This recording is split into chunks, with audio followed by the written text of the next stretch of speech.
Noticias Univisión y Destino 2020 presentan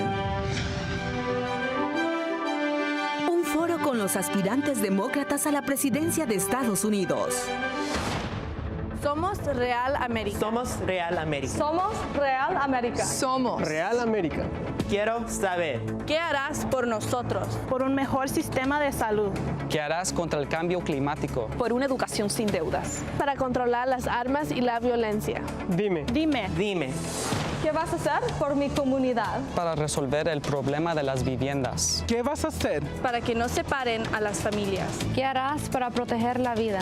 Queremos respuestas. Queremos respuestas. ¡Somos Real América! We are Real América. En vivo, desde Long Beach, California, con ustedes, Jorge Ramos, Ilia Calderón y León Krause.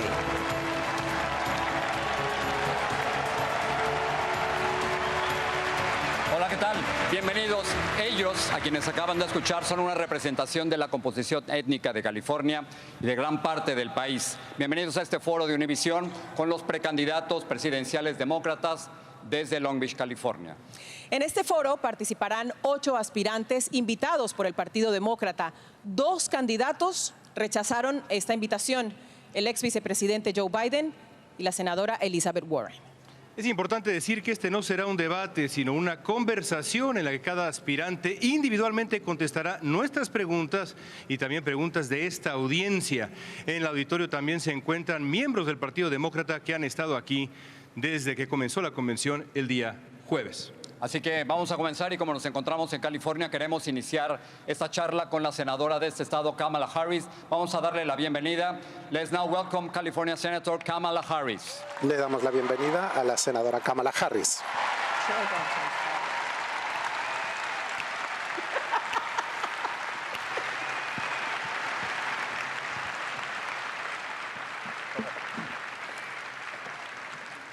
Aquí viene Kamala Harris. ¿Cómo está?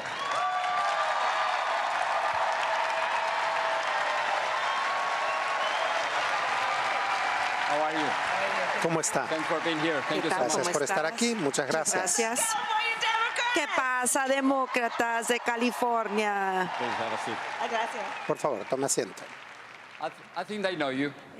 Creo que ya nos Sí, ya he conocemos. estado aquí unas cuantas veces. Muchas gracias por estar aquí. Agradezco mucho que estés aquí. Ojalá tuviéramos tiempo de hablar. Vamos a entrar directamente. Pero vamos a tener que empezar y vamos a hablar sobre los tiroteos en Santa Clarita. Esto ha ocurrido de nuevo y pareciera que no tenemos una solución, no parece haber ningún control y que esto está fuera de control. Quisiera que escuches a uno de los estudiantes de Santa Clarita. Ella tiene una pregunta para ti. Thank you, Jorge, and good afternoon, Senator. Let me introduce you to. It's the microphone. I don't know if. Here, take mine. Just take it. Here, use it. It's okay. Está Thank bien. you. Muchas gracias. This works? This works. Can you hold this for me, please? Thank you so much. Let me introduce you to Yvette Mojica. She's 16 years old. She was there last Thursday inside her classroom when the shooting began. Salón cuando comenzó el tiroteo. Yvette. Hi. Hola. We're going to make sure that everyone Vamos in the a audience can garantizar hear. que todas las personas en la audiencia puedan escucharnos. No puedo ponerle palabras lo aterrada que estaba en la escuela hace unos días. Pensé que iba a morir. Y le dije, mandé un mensaje a mi papá que te quiero y esas fueron las últimas palabras que pensé que le iba a decir a él. Pero fue una de las pocas con suerte porque todavía estoy aquí. ¿Y cómo puede usted ayudar a que los jóvenes como yo podamos volver a ir a la escuela sin tener miedo a que nos vayan a disparar? Están aquí tus padres contigo. I'm sick of what happened. Estoy harta de lo que te sucedió a ti y tus compañeros. Estoy harta y tiene que cesar, tiene que cesar. Y miren, esta es la cosa que todos los que están aquí, me imagino, comprenden. Aquellos que estamos aquí, que tenemos más de 20 años. Este es un punto sumamente importante.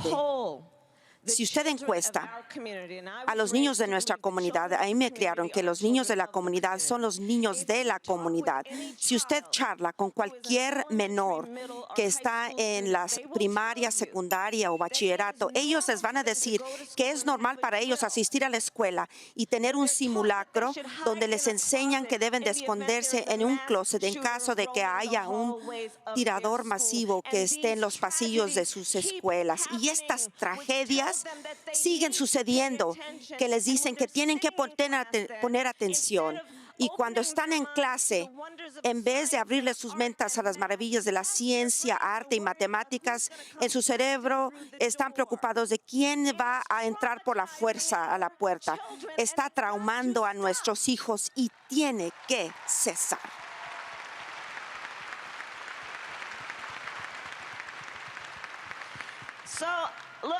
Así es de que miren, este es un foro presidencial. Yo ya estoy harta. He abrazado demasiadas madres de víctimas de homicidios, he visto demasiadas fotografías de autopsias y he conocido a demasiados de nuestros líderes que en sí me ven y lloran y dicen, no quiero morir.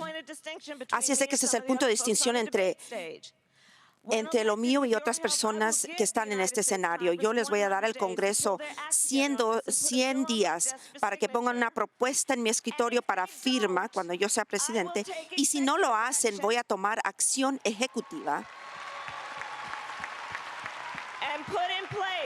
Y voy a establecer un requisito de verificación de antecedentes y voy a terminar la importación de armas de asalto a nuestro país.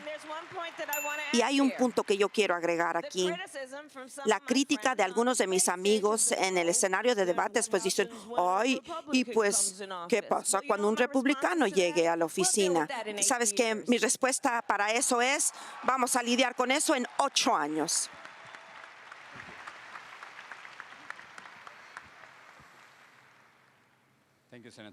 Gracias, senadora. Entonces, permítame preguntar, hablemos de otro tema. Dos de sus colegas, el vicepresidente Biden y la senadora Warren, decidieron no estar aquí hoy. ¿Cree que los demócratas toman Yo estoy aquí. por contado el voto hispano? Bueno, pero ese siempre es el problema con los demócratas, porque saben que van a conseguir el 70% del voto hispano y lo toman como algo que ya consiguieron. ¿Ese es el problema de los demócratas? Yo pienso que tienes que juzgar a los individuos por su conducta y acciones, no hay ninguna duda. Yo voy a hablar por mí. Bueno, para empezar, californianos, ya sabemos que la última vez que yo verifiqué, 1 de 2 californianos nació fuera de los Estados Unidos o tiene un padre que ha nacido fuera de los Estados Unidos, incluyéndome a mí. Así es de que el asunto de inmigración y, por ende, los asuntos que impactan a la comunidad latina son muy personales a los californianos y a mí. Y cuando yo considero los problemas que se consideran, tiene que ver con tiroteos, incluyendo la masacre que vimos en El Paso. Y ¿sabes qué, Jorge? Hay gente que me dice, oye, ¿tú crees que Donald Trump fue responsable de la masacre del Paso? Pues él no jaló el gatillo, pero pues ha estado tuiteando la munición.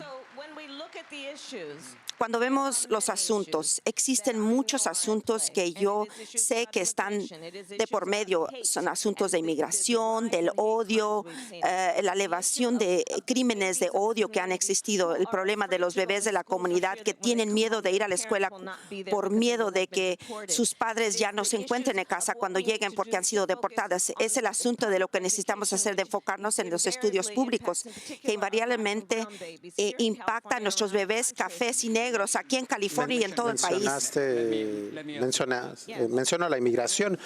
Le pregunto, ¿podemos hablar sinceramente sobre el legado de Obama? Por supuesto, nos dejó DACA y el Acuerdo de París y Obamacare, el plan de salud de Obama, y el país estaba atravesando una situación económica terrible. Estoy de acuerdo con eso, pero sí deportó a más de 3 millones de personas. ¿Eso fue un error? ¿Cree que el presidente Obama cometió un error? Yo considero que el presidente Obama hizo muchas cosas fantásticas y yo creo que ha sido uno de los mejores presidentes que hemos tenido.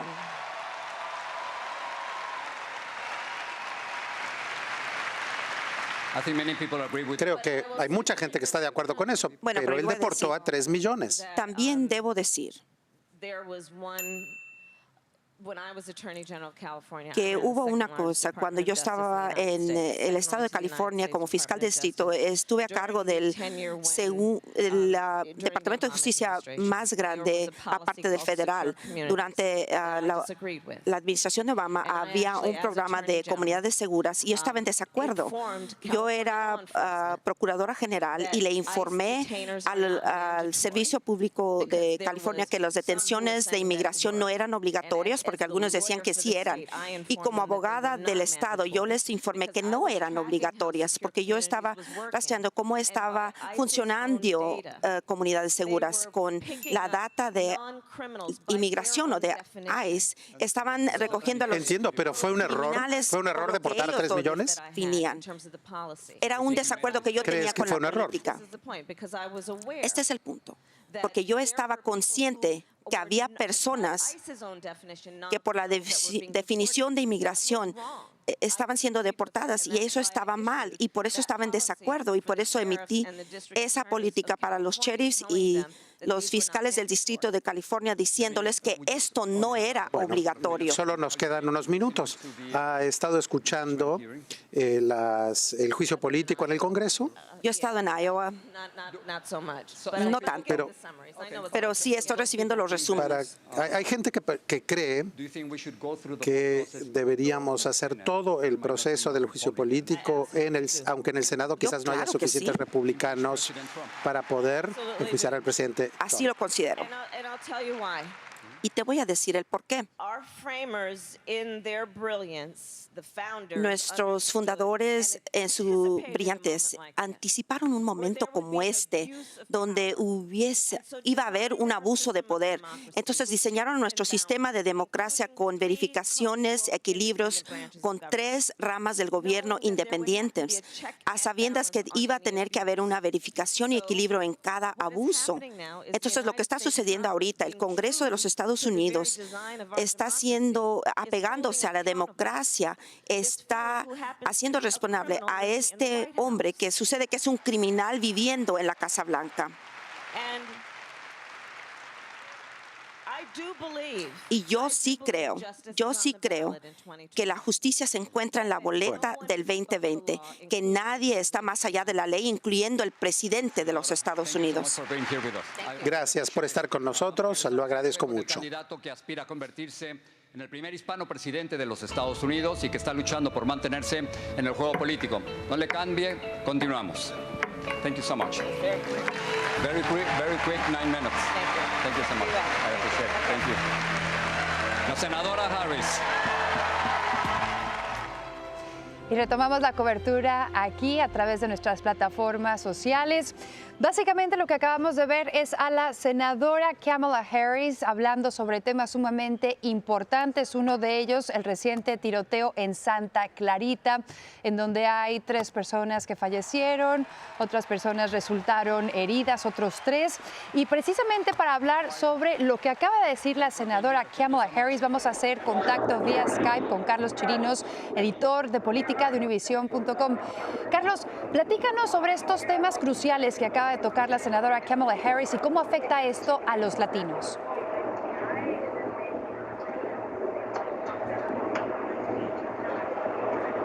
Carlos, ¿me escuchas?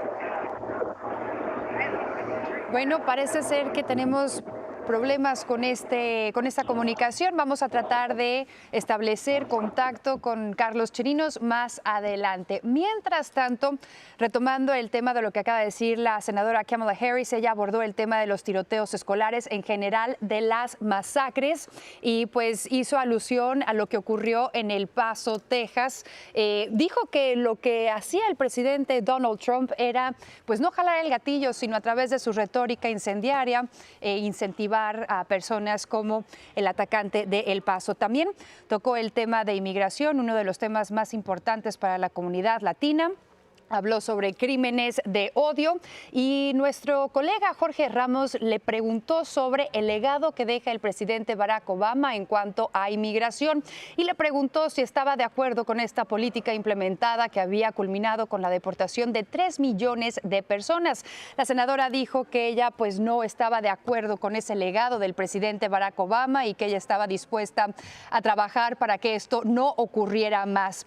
Otra de las cuestiones sumamente importantes que tocó la senadora Kamala Harris fue abordar la situación que está ocurriendo en este momento en el Congreso de los Estados Unidos con la investigación sobre el juicio político en contra del presidente Trump, diciendo que nadie está por encima de la ley. Es importante pues que usted se mantenga en sintonía porque acabamos de ver a la senadora Kamala Harris. Ella es faltan 7 precandidatos demócratas más que estarán abordando diferentes temas para el electorado hispano. Es sumamente importante recalcar la importancia del electorado hispano porque habemos 60 millones de hispanos aquí en los Estados Unidos. Representamos el 18% de la población aquí en el país. Sin embargo, casi 32 millones o el 13% somos elegibles para votar. Por eso es sumamente importante que si usted es ciudadano estadounidense, que se registre para votar en estas elecciones que serán decisivas. Vamos a continuar con más de este foro desde Long Beach, California, con mis compañeros Jorge Ramos, Ilia Calderón y León Krause. Y para más información, pues visite nuestra página de Univision Noticias. Manténgase en sintonía con nosotros. Como dije, a través de las redes sociales está viendo Real América, un foro organizado por el Partido Demócrata y también por su cadena Univision. Regresamos en el próximo breve.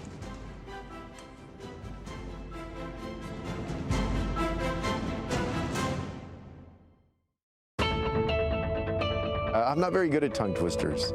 Tres tristes tigres. Tres tristes tigres. ¿Sí? Ahora vamos a presentar a el rey de los trabalenguas, Julián Castro. El exsecretario de Vivienda es nuestro segundo candidato. Él aspira a convertirse en el primer presidente hispano de los Estados Unidos. Vamos a darle la bienvenida. The next candidate is Secretary Julián Castro. Let's welcome him now. Vamos a darle la bienvenida a Julián Castro.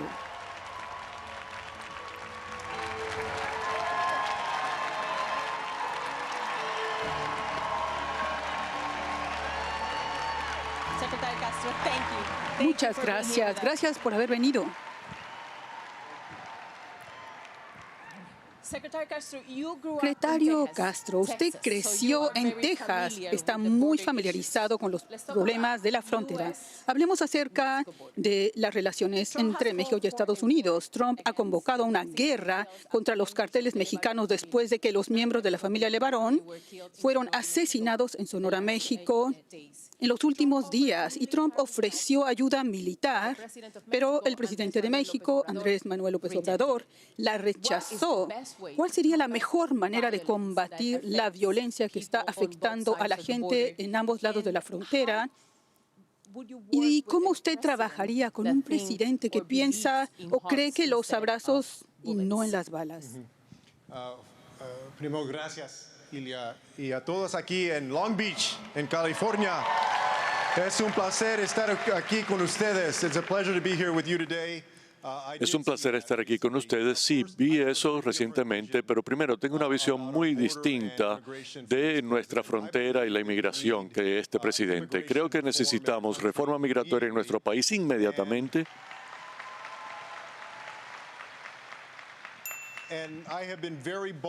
Y he sido muy denodado en esta campaña diciendo que necesitamos un sistema que enfatice el sentido común y la compasión en lugar de la crueldad cuando se habla de inmigrantes. Para responder a su pregunta, yo creo que los Estados Unidos debe trabajar con México, desde luego, para hacer lo posible para detener la violencia que ocurre al sur de la frontera, sobre todo, y las ciudades que están fronterizas, sea San Diego, El Paso, Nogales, Brownsville, Laredo, cualquiera de esas ciudades son algunas de las ciudades más seguras en todos los Estados Unidos. Y hay que decirlo, porque este presidente le ha echado fango a esas comunidades. Lo que yo haría es ofrecer la asistencia junto con el gobierno mexicano que ellos piensan que pueden aceptar y que pensamos ambos que será lo mejor para tratar de poner coto a esa violencia. Estados Unidos ha tenido una relación con México para poder hacer eso y yo enfatizaría trabajar más de cerca con el presidente mexicano. Yo no creo que Estados Unidos deba mandar su ejército a México, que es una nación soberana. Tenemos que ser más respetuosos que sugerir que les vamos a mandar al ejército. Pero sí, asistencia sí, y hay muchas cosas que podemos hacer. Muchas de las armas que usan los cárteles mexicanos provienen de los Estados Unidos. Así que esta es otra razón por la cual tenemos que prohibir las armas de combate, asegurarnos que no están en las calles ni en las manos de los narcotraficantes y delincuentes. Y sabemos que mucha de esta violencia depende del tráfico de drogas. Tenemos que jugar un papel de asegurarnos que no creamos la demanda para esas drogas para que crucen la frontera a los Estados Unidos. Usted mencionó ya la inmigración y una reforma migratoria. Voy a hablar con usted sobre algo que pasó esta semana. El arquitecto detrás de las normas antiinmigrantes es Stephen Miller. Unos noticiosos recientes lo han vinculado con la supremacía blanca. Su presencia en la Casa Blanca, ¿qué significa? Quiere decir que Donald Trump está aceptando el nacionalismo blanco, la supremacía blanca. Y Stephen Miller nunca debió tener ese puesto. Debe renunciar inmediatamente de su posición. Ese tipo de perjuicio y de odio no tiene lugar en la Casa Blanca ni en ninguna posición oficial. La gente tiene su derecho a tener creencias, aunque sean creencias de prejuicios, pero no quiere decir que van a ocupar un escaño público. Él no tiene que estar en ninguna parte cerca del gobierno. Y yo diría que necesitamos un plan para eliminar ese nacionalismo blanco de este país. Yo presenté un plan que hace eso y espero que todos los busquen en mi página web. Quiero ahora ir con mi colega Jorge, que tiene una pregunta de uno de los miembros del público. Jacqueline García. Aquí. Mi mamá y yo tenemos un sitio donde vivir, una pequeña habitación gracias a lo que han hecho nuestros amigos. Más de 60,000 familias con niños están sin techo y desamparados en los Estados Unidos, muchos aquí en California. Si a usted lo eligen presidente, ¿qué haría usted para ayudar a esas familias? Sí. Jacqueline, ¿te llamas? Jacqueline. Muchísimas gracias por esa pregunta. Cuando yo era ministro de Vivienda, tuvimos la oportunidad de rebajar el número de personas desamparadas en nuestro país. El presidente Obama en el 2010 presentó un plan llamado Puertas Abiertas para eliminar a las personas sin techo. Y en el 2016 ya pudo reducir los veteranos desamparados por 47%. En esos 6 años. Y como ministro de Vivienda, lo que me mostró es que sí, podemos conseguir cosas grandes si todo el mundo trabaja como debe, republicanos y demócratas designando dineros para cupones de vivienda, comunidades locales por todo Estados Unidos que adopten las mejores prácticas. Y la administración coordinó 9 agencias federales, trabajaron con el sector privado y agencias locales y estatales. Yo tengo un plan para eliminar la población de personas sin techos en los países, invirtiendo en desarrollo comunitario, fondos para viviendas y asegurarnos que la gente puede costear el alquiler, porque tenemos una crisis en ese sentido y eso va a reducir la cantidad de desamparados. Secretario, a pesar del hecho de que usted no está entre los primeros de las encuestas, persiste para mantenerse en la contienda. ¿Usted piensa que las reglas que ha impuesto la Convención Nacional Demócrata son justas? ¿Usted no calificó para el próximo debate? ¿No calificó para el próximo debate? ¿Está considerando quizá retirarse de la contienda? No, sabe, yo crecí con una abuela que vino de México cuando tenía 7 años. Era huérfana, perdió a sus padres y trabajó como sirvienta toda su vida. Crió a mi madre como madre soltera y ella me crió también a mí como madre soltera. Yo creo que en la comunidad donde la gente ha tenido que lidiar con retos más grandes que el postularse para presidente y hemos sido persistentes y hemos vencido y seguimos adelante y nunca nos rendimos y seguimos empujando, tratar de cambiar las cosas y eso es lo que voy a hacer. O sea que no se va a dar. Yo no voy a renunciar, no. Vamos a seguir adelante, trabajar para llegar a Iowa y seguir construyendo fortaleza en el cónclave de Iowa. Y 10 semanas es una eternidad en la política. Nosotros vamos a seguir. Ahora, el Congreso Demócrata tiene sus reglas y yo las voy a respetar, pero creo que está mal que la gente pueda comprar su puesto aquí en el escenario en lugar de trabajar duro para ganárselo. Eso hay que cambiarlo. La última pregunta, se nos está acabando el tiempo, pero bueno, yo no quisiera dejar este tema atrás porque está muy presente el día de hoy. De acuerdo a una encuesta actual, un informe del FBI dice que los crímenes contra los latinos han aumentado más de 24% desde el 2016. ¿Cómo le pondría fin a esta terrible xenofobia? Tiene razón y lo vimos en El Paso hace unos meses. Yo haré varias cosas. Primero, tengo un plan para desarmar a esa gente. Le voy a dar al Departamento de Justicia, al FBI, las autoridades locales, las herramientas que necesitas y los recursos para extirpar ese tipo de extremismo, sobre todo el nacionalismo blanco, este prejuicio que termina en violencia muchas veces.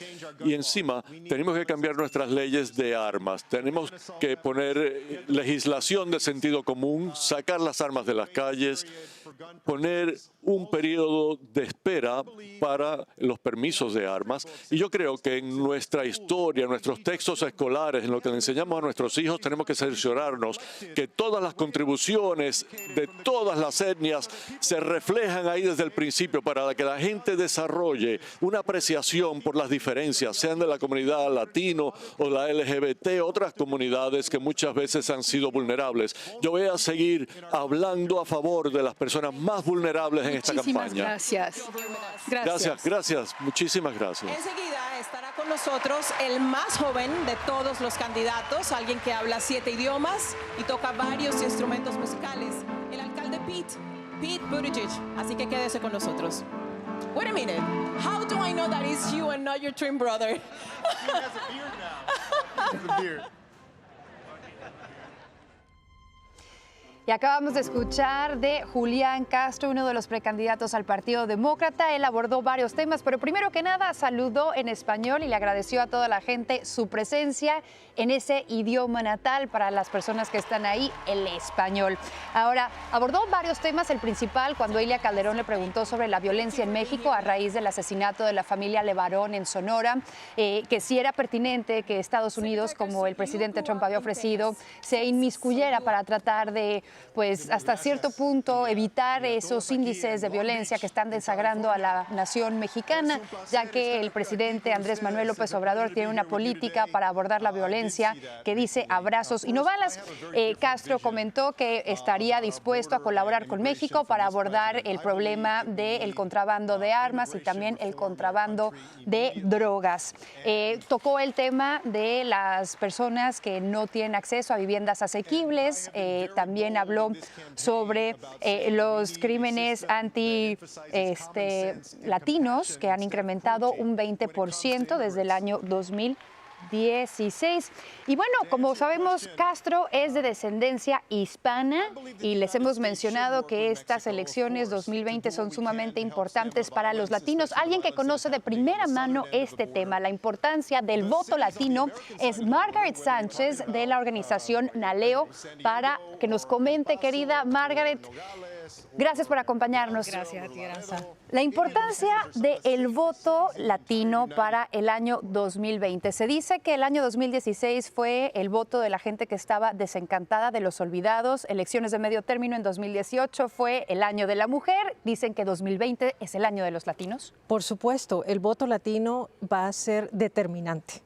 Es una responsabilidad. Mencionaste que esos 60 millones de personas que viven acá, 13 millones de latinos son ciudadanos y tienen que registrarse para votar. 13%.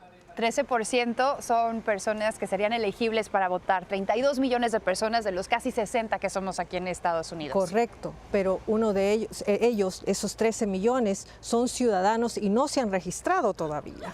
Entonces, ¿por qué es tan importante que aquellos que sí pueden se registren y voten? Es importante porque es la única forma que nuestros candidatos nos escuchen, nuestros representantes. Nosotros tenemos que velar por nuestra comunidad, nuestros hijos y nuestro futuro. Y esta es la única forma de que nosotros podemos ser voz y tener el poder acá en los Estados Unidos. Y la importancia de que estos candidatos, rápidamente, antes de que tengamos que regresar al foro, le hablen directamente a la comunidad latina. La forma es que van a poder protegernos, que van a poder escucharnos, pero el votante tiene que salir a votar. Perfecto. Entonces, esa invitación muy cordial. Si usted es ciudadano, regístrese para votar, por favor, y sea la voz de todos aquellos que quisieran y que no pueden, ¿no, Margaret? Es así. Perfecto. Pues nosotros vamos a regresar más adelante para abordar muchos temas más y vamos a regresar ahora sí al foro de Real América, que está obviamente organizado por su cadena Univisión y también el Partido Demócrata. Para más información puede meterse a univisionnoticias.com. Excelente.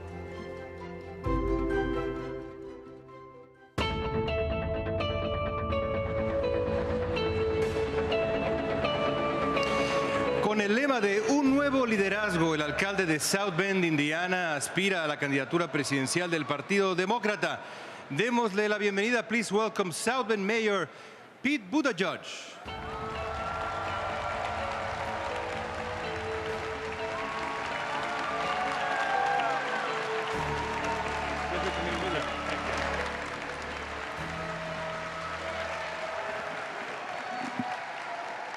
Alcalde, buenas tardes. Buenas tardes. ¿Usted habla español bien?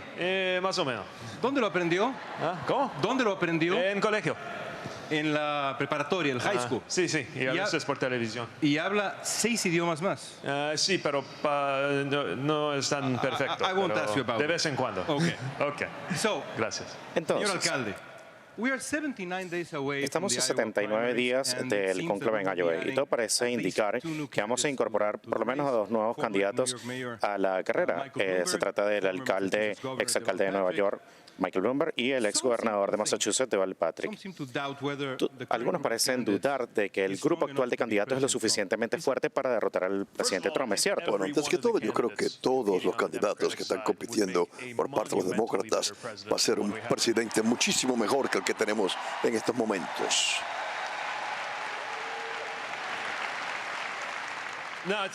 Yo también creo que cada uno de nosotros está compitiendo para demostrar que nosotros seríamos el mejor presidente y seríamos el mejor competidor ante el presidente Trump. Y yo creo, como alguien que trabaja y gobierna en el corazón de la parte central industrial de Estados Unidos, alguien que fue soldado y puede hablar sobre esto, como alguien que ha sido un líder ejecutivo en la comunidad y no en Washington, yo pienso que yo soy la mejor persona para competir contra el presidente Trump, pero todos tenemos que ir a probarlo. Así que no necesitamos más candidatos. Bueno, yo no tengo que asesorarle a nadie sobre qué tiene que hacer en esta contienda. Lo que yo digo es que nosotros tenemos nuestra propia contienda política, hasta ahora está muy bien, pero hay mucho más que hacer. Permítame preguntarle acerca de la senadora Warren. Ella anunció el día de ayer que en caso de resultar electa, ella no iba a presionar para aplicar el Medicare para todos hasta el 3er año de su presidencia. ¿Esto es un cambio? ¿Es que acaso ahora ella está avanzando, se está acercando a su posición con respecto a la atención médica? Bueno, yo no tengo que describir el plan de un tercero. Lo que yo digo es que yo tengo aún la misma preocupación, que es la idea si ya sea en 3 años o 4 años, como decía antes, o en el momento que se supone que adivinemos cuándo va a ser en Washington y que obliguemos a todos a dejar atrás un plan privado. Yo lo voy a dejar que los Estados Unidos y sus estadounidenses tomen la decisión. Medicare para quien lo quiera. Está disponible para todos, pero ustedes tienen que decidir cuándo y si lo quieren. Y la manera que yo pienso es que si este es el mejor plan para todos, entonces todos lo van a elegir y se convertirá en el único pagador. Si por otra parte hay algunos estadounidenses, y pienso yo, por ejemplo, muchos miembros de sindicatos que negociaron planes particulares muy buenos, que prefieren quedarse con su plan. Yo no voy a obligarlos a ellos a abandonar ese plan. Ayer también el presidente Obama habló acerca de las primarias demócratas a profundidad. Entre algunos otros temas, él dijo, este es un país que es menos revolucionario de lo que está interesado en mejorar. Esto pareciera ser un respaldo a los políticos centristas. ¿Usted está de acuerdo con él? Yo lo hago de esta manera. Yo estoy de acuerdo con lo siguiente. Es la idea que el papel de los activistas es llevar el país hacia adelante lo más posible. Y para hacer que los políticos vayan hacia adelante también, que es diferente al papel de aquellos que buscan el cargo y quieren retener el cargo. Tenemos que equilibrar la preocupación de los constituyentes, pero yo creo que el ser osado, con grandes ideas, no debe de ser medido por el número de personas. Porque lo que yo propongo, por ejemplo, es cierto que no son tan extremos como algunas de las otras, pero aún me harían a mí el presidente más progresista de mi vida. Entonces, el activismo del partido debería ser más pragmático en este yo punto. creo que eso, las primarias están ahí para decidir esto. Yo creo que lo más importante es presentar las políticas que queremos tienen mejor sentido, pero yo creo que esto también es importante. En estos momentos hay una mayoría estadounidense lista a respaldar no solamente sobre asuntos como sueldo mínimo y tiempo libre para que las familias tomen un tiempo libre, pero en las áreas donde los demócratas han estado a la defensiva anteriormente, inmigración, atención médica, tenemos que hacer todo lo posible para tener esa mayoría, galvanizar y no polarizarla. Y si podemos lograr esto, estoy hablando de no solo cómo ganar elecciones, pero cómo gobernar. Si podemos mantener unida esa mayoría de una manera unificante para un país dividido, tenemos la oportunidad nosotros de tener los cambios mayores, más osados que hemos visto en toda mi vida y aún más. Permítame hacer la siguiente pregunta. Como veterano, usted criticó la decisión del presidente Trump de retirar las tropas estadounidenses de Siria, lo catalogó como una traición a nuestros aliados. Pero usted también ha hecho un llamado para terminar la guerra interminable de los Estados Unidos. ¿Cuándo, en qué momento usted enviaría a tropas norteamericanas a un conflicto en el extranjero? ¿Cuál sería la doctrina de política extranjera? Estaría basada en la necesidad de salvar vidas estadounidenses, los conocimientos que no hay otra alternativa razonable y la red de alianzas que ayudan a salvar y preservar intereses estadounidenses y salvar vidas estadounidenses. Todo eso hay que tomarlo en consideración. Y la tragedia real de la traición en Siria es que lo que había ahí era que estamos evitando una guerra sin fin. Había un grupo de tropas especializadas y profesionales en asuntos de inteligencia y un pequeño número de personas es todo lo que tomaba para mantener eso estable allá en esta región. Si terminamos con esto, entonces estas guerras interminables resultan más peligrosas. En cuanto a la política extranjera, rápidamente, como él le dijo, 9 ciudadanos norteamericanos realmente fueron asesinados en México por carteles locales. ¿Deberíamos designar oficialmente estos carteles de drogas como organizaciones terroristas? Yo creo que eso debe de sopesarse porque están diseminando el terror. Yo también pienso que la cooperación de seguridad estadounidense y mexicana tiene que mejorarse para cerciorarnos que las personas en México pueden seguir adelante y también en la otra parte de la frontera. También sabemos que si forjamos una política sobre estupefacientes aquí en Estados Unidos, podemos reducir estas recompensas financieras que alimentan estos carteles y tenemos que pensar en nuestras responsabilidades para ir más allá de esta guerra fracasada. Tenemos una pregunta de la audiencia. Jorge Ramos nos va a ayudar con eso. Joana López.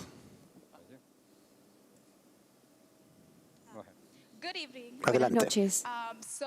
Bien, mi mamá tiene un padecimiento médico permanente y mi pregunta para usted es, ¿cómo podría usted ayudar a personas como mi mamá? Que está muy enferma para trabajar. ¿Cómo pueden ayudar a personas como ella y ayudarme a mí también, que la estoy cuidando y cubriendo esos gastos médicos? Sí, esta es la razón por la cual es importante tener cobertura de asuntos médicos universal en este país. Y la manera que yo deseo hacer esto es Medicare universal. Es que ustedes pueden tener un plan a bajo costo porque tenemos subsidios si no hay las suficientes entradas. Y eso les cerciora de tener buena cobertura médica. Pero eso no es todo. Si, por ejemplo, usted encuentra que usted está ayudando a su mamá, yo creo que como una persona que ayuda a su mamá en su salud, en estos momentos en la economía nuestra no le dan crédito, pero sí merece tener crédito en el Seguro Social porque se lo merece así.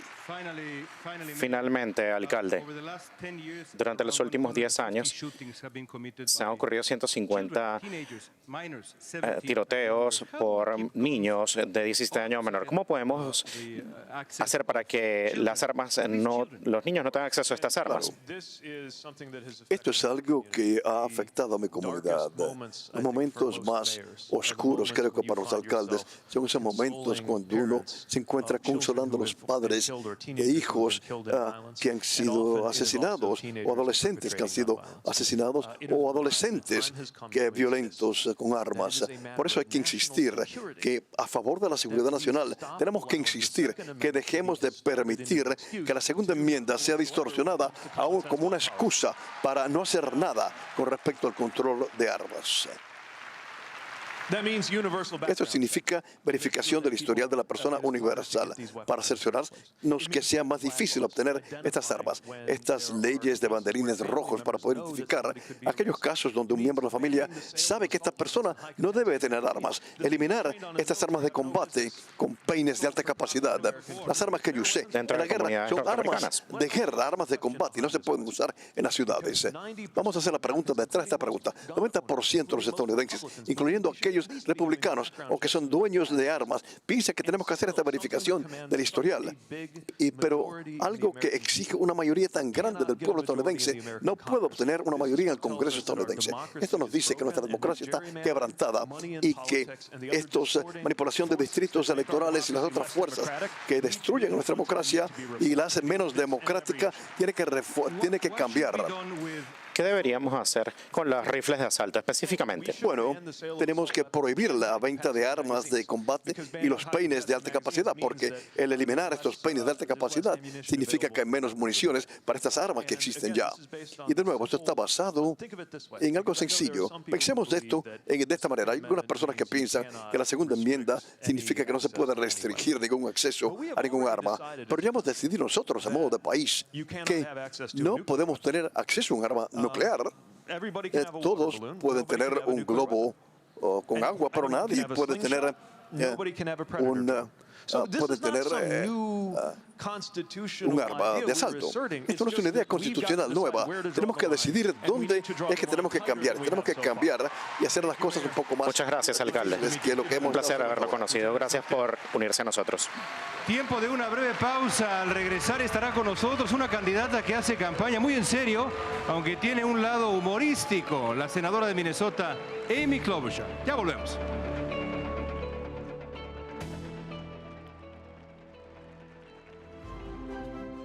En marzo me hice ciudadana y todavía llevo a Honduras en mi corazón. Y yo sin tener que renunciar a mi México lindo y querido. Lo más importante, puedo ejercer mi derecho a votar. Si eres residente y cumples con los requisitos necesarios, hazte ciudadano.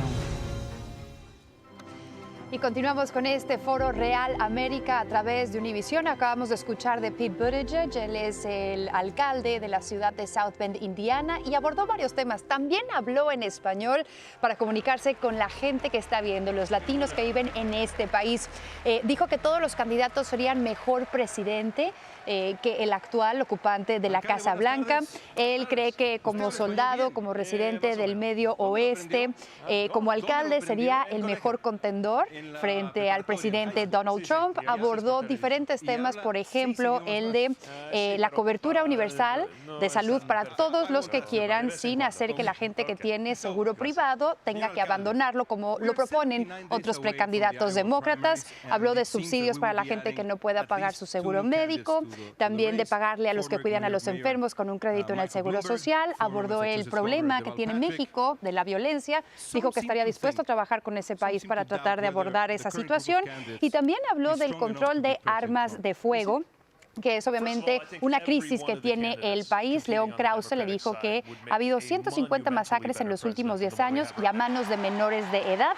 Entonces dijo que, bueno, propondría revisión de antecedentes criminales antes de comprar armas de fuego y también prohibir los rifles de asalto. Algo que no escuchamos de Pete Buttigieg fue el tema de inmigración, uno de suma importancia para todos los latinos y en especial también para los Dreamers. Y para abordar ese tema me acompaña Romina Montenegro. Ella es una Dreamer que obviamente está sumamente preocupada por su futuro y el futuro de 800,000 jóvenes más en este país, mientras la Corte Suprema decide si le hace caso al presidente Donald Trump y cancela DACA o este programa de acción diferida o se queda vigente. ¿Qué es lo que quieres escuchar de estos candidatos? Bueno, de estos candidatos queremos escuchar que tienen a los Dreamers en mente, pero no solamente a los Dreamers, pero también a todos los inmigrantes que están en los Estados Unidos.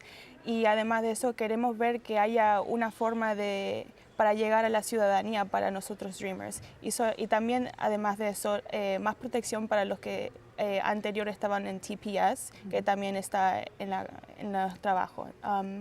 Pero sobre todo más habla de cómo van a ayudar a la inmigración.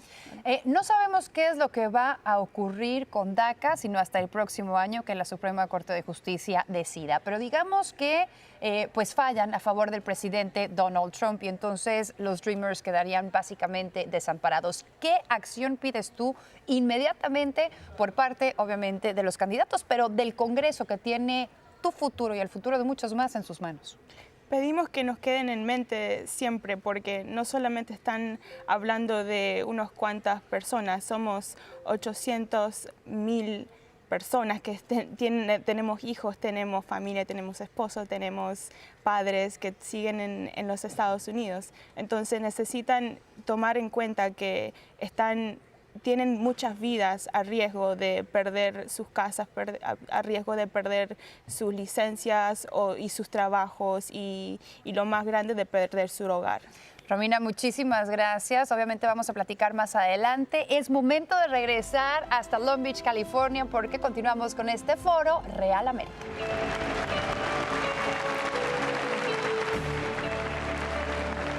Continuamos con este foro con los precandidatos demócratas a la presidencia. Nuestra próxima participante es abogada de profesión y ha sido senadora de Minnesota desde el 2007. Le damos la bienvenida a Amy Klobuchar. Let's welcome Minnesota Senator. Demos la bienvenida a la senadora de Minnesota, Amy Klobuchar. Welcome, Senator. Bienvenida, senadora. Gracias, muchísimas gracias. Senator Klobuchar, Senadora Klobuchar, usted es una mujer. Sí, buscando ser presidente, ¿no? Debería haber dicho así. Usted es una mujer que está tratando de ser presidente. Fue la primera mujer senadora en Minnesota, pero no la primera mujer que se está postulando para la presidencia. Es el 2019 y hasta ahora no hemos visto a una mujer que sea presidente. ¿Qué aportaría una mujer a la Casa Blanca? Qué pregunta tan fantástica. Bueno, para empezar, a mí me hacen esta pregunta mucho más de que una mujer y si puede triunfar una mujer. Me hicieron esta pregunta 2 veces la semana pasada. Yo le quiero recordar a la gente que una mujer le gana a Donald Trump todos los días y se llama Nancy Pelosi. Muchas gracias. Así es de que le damos las gracias. Les damos a ese estado de California brillante por ella. Lo que necesitamos es un presidente que va a dirigir. Tenemos un tipo en la Casa Blanca que se queja todos los días. Todo. Le promete a algunas personas que va a hacer algo para los medicamentos y no hace nada. Le echa la culpa a todos. Le echa la culpa a toda la ciudad de Baltimore, de California. Entonces yo lo que ofrecería como mujer fuerte es la fortaleza de mis convicciones, de alguien que ha ganado en los distritos más difíciles, los distritos rojos, similar a lo que ustedes hicieron en el condado Orange recientemente. Y también soy una persona que logra las cosas. Yo me quemoro a las mujeres y los hombres que han estado postulados, y yo he pasado más de 100 propuestas de ley en Washington, D.C. Yo pienso que una mujer puede lograr muchísimo en la presidencia. Hablando de ser fuerte, hay muchos informes que la describen a usted como alguien que es un jefe duro y alguien que es puesta a trabajar con usted. ¿Es difícil usted? Yo amo a mi personal y jamás hubiera podido pasar más de 100 proyectos de ley con ese tipo de récord, con un personal fantástico. Y sí empujo a la gente muy duro, a veces demasiado duro, pero debo decir que tenemos este grupo de campaña increíble que se han mantenido unidos desde un principio. Estamos avanzando, tenemos una inercia fuerte y mucho de eso tiene que ver con mi personal. Voy a decir que yo tengo expectativas muy altas para mí, para mi personal y para mi país, y necesitamos a alguien firme que confronte a Donald Trump. Hay un artículo en Político que está indicando que avergüenzan a una mujer por un comportamiento que se le tolera y se le celebra incluso cuando se trata de los hombres. Y para ser exitoso, ¿le parece que es mejor ser temida que querida? Yo creo que con lo que hemos visto en la Casa Blanca ahorita nos serviría un poquito de cariño. Yo sí creo que tenemos que tener a alguien que se presenta a trabajar todos los días y no empieza con un tuiteo de mal gusto. Alguien que tiene que unir. Por eso yo hice el anuncio de mi candidatura en medio del Mississippi, para mostrar que tenemos que llegar a unas políticas mayores. Estas políticas de las que han estado hablando en este escenario y hoy en su convención, pero tiene que ver con cambiar nuestra política. Yo no quiero ser la presidenta de la mitad de los Estados Unidos. Yo quiero ser la presidenta para todos los Estados Unidos. Senadora, quisiera volver otra vez con el público, y mi colega Jorge Ramos está con alguien que quiere hacerle una pregunta. Cory Junainen, por favor. Senadora, usted está en contra de planes de otros candidatos de cancelar la deuda estudiantil. ¿Qué plan tiene usted para abordar esta crisis de préstamos estudiantiles para las familias estadounidenses? Muy bien, gracias. Quiero comenzar diciendo que yo soy un individuo que tuvo préstamos estudiantiles, y también mi esposo. Cuando lo conocí, él tenía 60,000 de deudas estudiantiles, pero me casé con él de todos modos. El punto es que nuestras universidades son muy caras en este país, y yo lo que favorezco es lo siguiente.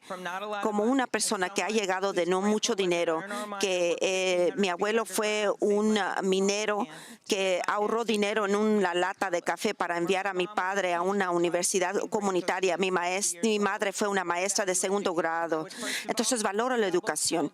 Y para empezar a doblar las becas de Pell para aquellas personas que lo necesitan más, y pagaría por esto cambiando el índice de ganancias de capital. También haría más fácil refinanciar los préstamos estudiantiles. Si los dueños de corporaciones pueden refinanciar sus yates, los alumnos también deben de poder refinanciar sus préstamos estudiantiles. Y también cambiaría el programa de pago de los préstamos, porque ahorita está a cargo una señora Betsy DeVos, que está a cargo. Yo la despediría de inmediato. Imagínense tener una ministra de Educación que sí le interesa la educación. En sí, ese programa para pagar podría funcionar para los servidores públicos y maestros, y también se puede extender para otras personas, las personas que tienen ocupaciones que están en demanda. Necesitamos más electricistas, más plomeros, más enfermeras, más trabajadores de la salud. A mí me parece sumamente importante enganchar a nuestro sistema con la economía, y eso sería mi enfoque. Gracias. Muchas gracias. Gracias, senadora. De tener acceso a anticonceptivos a que te digan el día de hoy a qué edad la compañía de seguros va a cubrir un mamograma, y por supuesto este tema importante del aborto. Su plataforma declara que los derechos de salud de la mujer están siendo atacados, y como presidente, ¿cómo se aseguraría de que las mujeres sean tratadas con justicia y con respeto cuando se trata de sus cuerpos y de su salud? La ley de salud asequible, vamos a empezar con eso. Se trataba de no votar a individuos de su plan por un padecimiento preexistente. Y sabes que antes de pasar eso, el ser víctima de violencia intrafamiliar era una condición preexistente. Eso lo cambiamos. Lo primero que haría es proteger las protecciones de la ley de salud asequible y también lo segundo es asegurar que las mujeres tengan el derecho a decidir.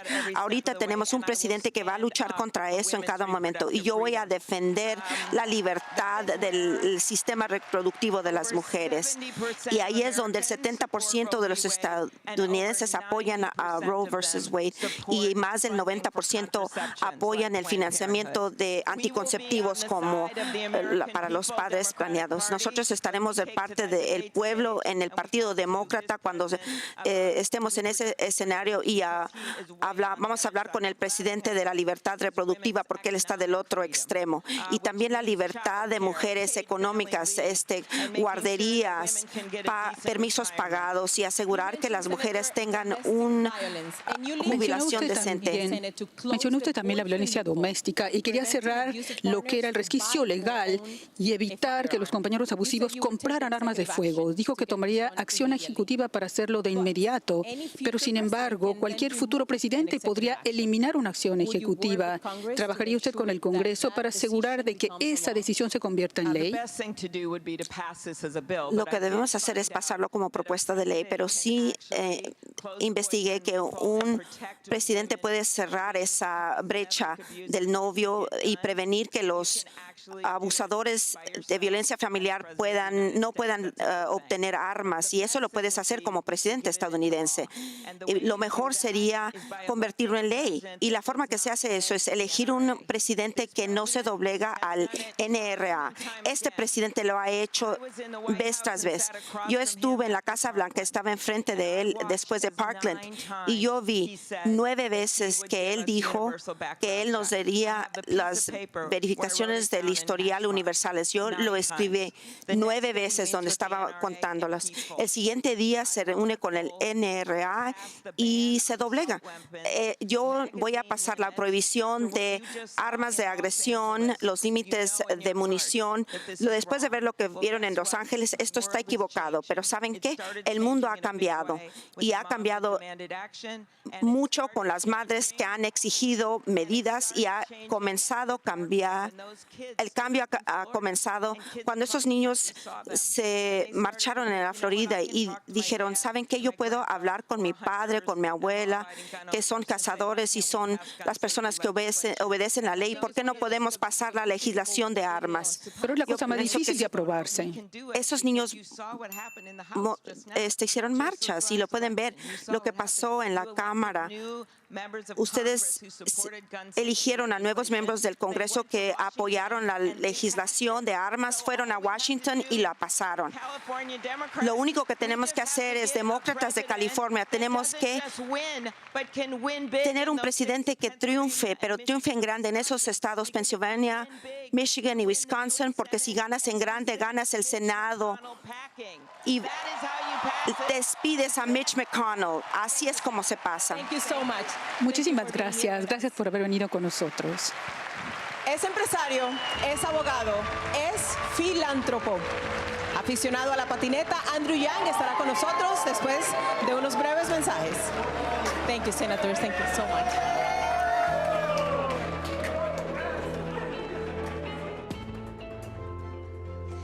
Y retomamos esta cobertura a través de nuestras plataformas sociales. Acabamos de escuchar a la senadora por Minnesota, Amy Klobuchar. Una de las preguntas centrales, ¿qué traería una mujer a la Casa Blanca? Ella comenzó hablando de su récord como senadora, logrando la aprobación de 100 leyes en el Congreso.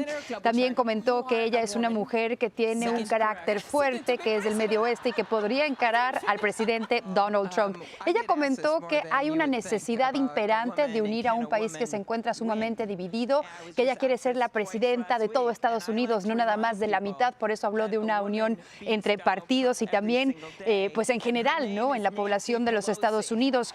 Abordó el tema de la crisis estudiantil que hay por esos préstamos que muchas de estas personas que se gradúan tienen. Por ejemplo, hay personas que se gradúan con hasta $100,000 de préstamos estudiantiles. Ella habló sobre el tema y dijo que conoce esa situación muy de cerca porque ella también lo vivió, que el colegio comunitario es muy caro y que propone subsidios para aquellos estudiantes de bajos ingresos y también propone diferentes programas para que estas personas puedan cumplir con esos préstamos estudiantiles y no tengan que pagarlos durante toda su vida.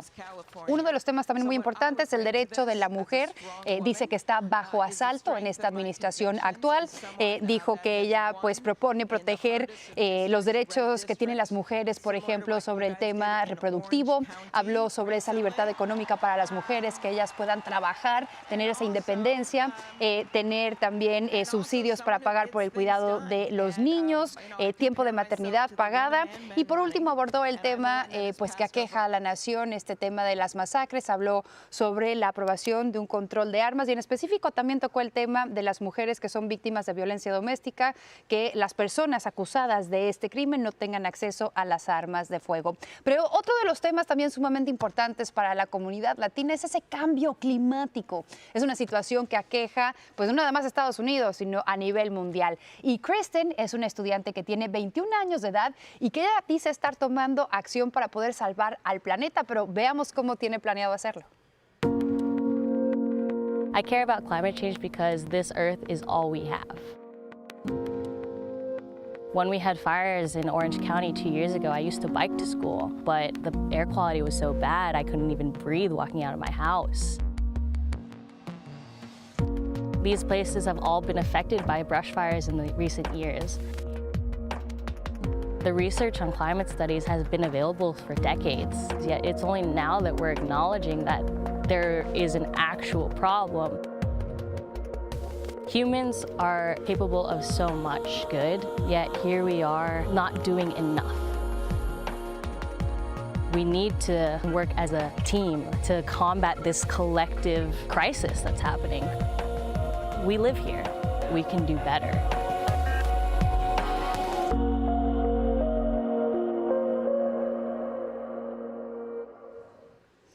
Además de tomar acción a través de situaciones como lo que acaba de explicarnos Kristen, es sumamente importante que si tú tienes la mayoría de edad en este país y eres ciudadano, que te registres para votar y que votes con nosotros. El futuro de esta nación depende de las próximas elecciones que están en juego en noviembre 3 del próximo año. Vamos a continuar con más de este foro de Real América a través de Univisión. Ahora le toca a Andrew Yang.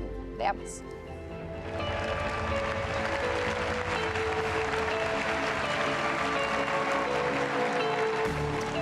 Andrew Yang es un empresario que fundó Venture for America, una organización no lucrativa que promueve empleos en ciudades que los necesitan mucho. Él aspira a convertirse en el primer estadounidense de origen asiático en llegar a la presidencia de este país. Démosle la bienvenida. Time to welcome the next Democratic candidate, entrepreneur Andrew Yang. Darle la bienvenida al empresario Andrew Yang.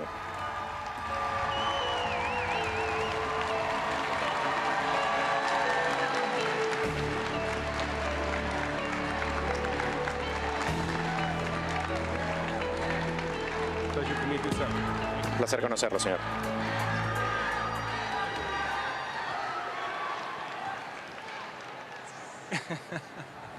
Welcome. Bienvenido. Thank you so much for having me. Muchas gracias por tenerme acá. Es un placer estar acá. Hola, California. So, Mr. Yang. Señor Yang, California, como usted lo sabe, es el mayor productor de alimentos frescos del país. Existen unos 700,000 agricultores en este estado. La mayoría de estos empleos en los próximos años va a estar en riesgo debido a la automatización, algo que ha ocurrido en Florida, en Iowa, en muchos lugares de este país. ¿Cuáles serían los planes específicos que usted tomaría para ayudar a esos miles de agricultores adaptarse a este tipo de cambios. Me gusta tanto que tú estás hablando de que la tecnología va a impactar a los trabajadores agrícolas, porque así será. Y si buscas en Google en estos momentos, vas a ver que hay máquinas robóticas para buscar las fresas y que se utilizan en granjas en todo el país que van a desplazar a muchos trabajadores. El objetivo no debe de ser de tratar de eliminar este progreso. El objetivo tiene que ser reescribir las reglas de la economía para que funcione para todos nosotros.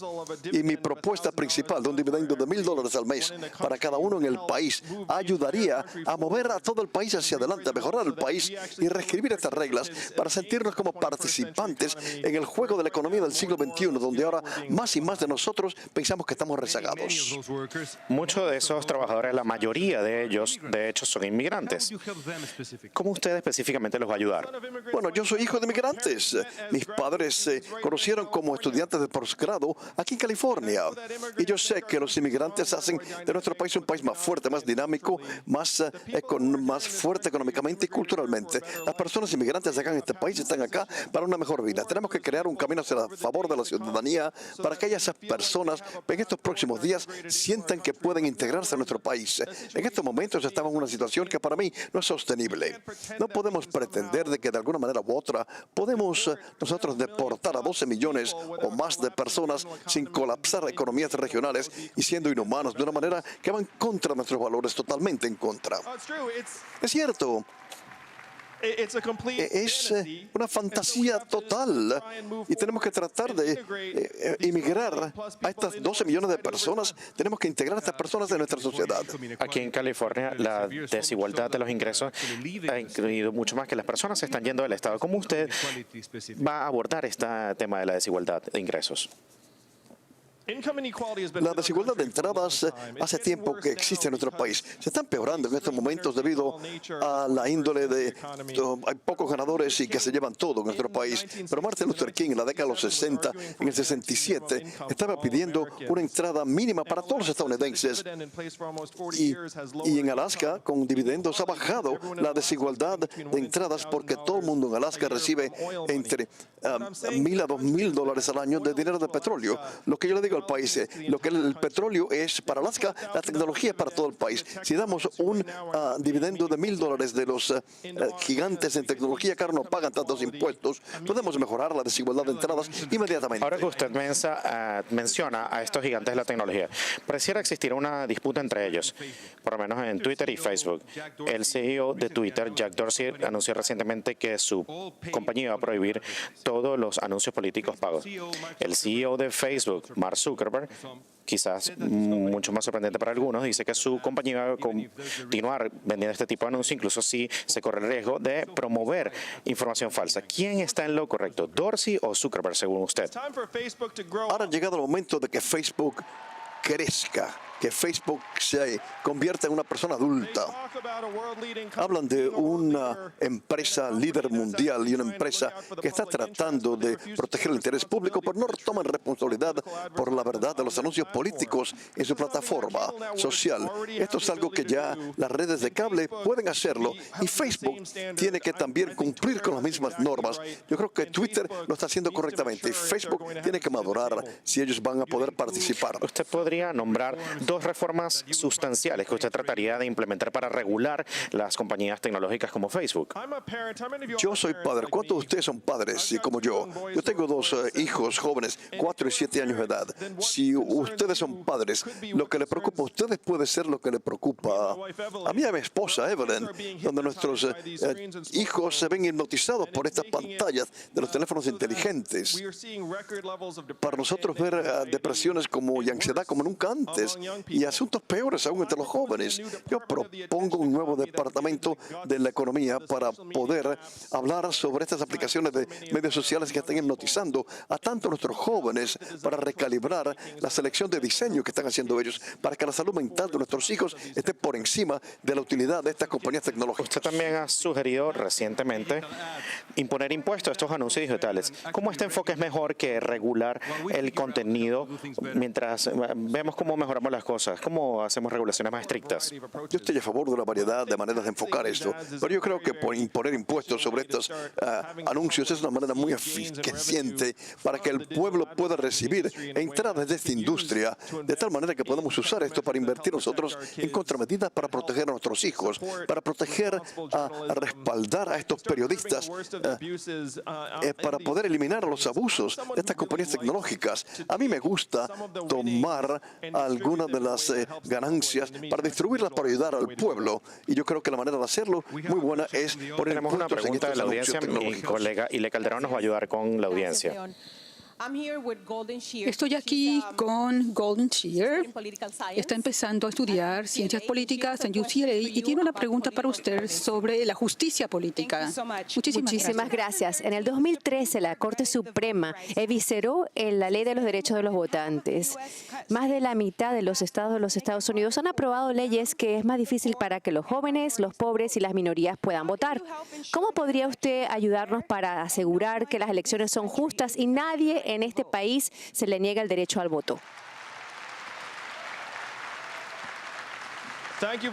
Gracias por esa pregunta. Es básico. Tenemos que confiar en nuestra democracia, tenemos que confiar en los jóvenes, en la juventud. Primero voy a nombrar a supremos al Tribunal Supremo que creen en el principio del hecho de que tenemos que dejar que nuestros jóvenes puedan votar y no hacer que los estados los alejen de las urnas. Yo también estoy a favor de bajar la edad de los votantes a 16 años de edad, porque si usted tiene 16 años de edad y tiene que pagar impuestos, usted tiene que también poder decir qué va a ocurrir en nuestro país. Usted va a estar aquí más tiempo. Y los estudios demuestran que mientras más joven es usted cuando comienza a votar, lo más probable es que usted continuará votando durante toda su vida. Podemos hacer que todas nuestras escuelas secundarias sean un sitio para poder hacer que voten esas personas en la secundaria. Y podemos hacer que sean votantes consistentes durante toda su vida de adultos. Finalmente, las personas sin hogar es un problema severo en California. Usted es un innovador. ¿Qué se puede hacer? ¿Qué pudiera usted hacer para ayudar a aliviar este problema? El estar desamparado es una crisis no solamente en California, pero en todo el país, aunque yo creo que es peor en California en muchas de sus comunidades. He hablado con personas que están trabajando para abordar personas desamparadas en los momentos básicos. Y lo primero es poder identificar a aquellas personas que están luchando en las calles, para ver si esa persona tiene derecho a algún beneficio gubernamental para poder sacar a esas personas a llevarlas a un albergue y sacarlas de la calle. Bajo mi propuesta, el dividendo liberador de $1,000 al mes le dará 12,000 personas para que estas personas en la calle puedan tener $12,000 al año para poder ponerlos en albergues, sacarlos de la situación en que están para que puedan participar en nuestra sociedad de nuevo. Esta es la única manera que podemos abordar esto, poner estos recursos masivos. Ahora, ¿por qué vamos a tener una persona desamparada fuera de la calle y ponerlo en un albergue? Ahora no se sabe por qué, pero tenemos que darle valor a todos los seres humanos para cuando veamos a alguien que está desamparado. Sabemos que si los ayudos tienen un valor inmenso a favor de nuestra sociedad. Muchas gracias, señor Yang. Un placer haberlo conocido. Gracias por acompañarnos. Gracias. Pausa. Enseguida estará con nosotros el precandidato demócrata Tom Steyer. Le vamos a preguntar por qué siempre lleva un símbolo ese dibujado en la mano izquierda. Volvemos.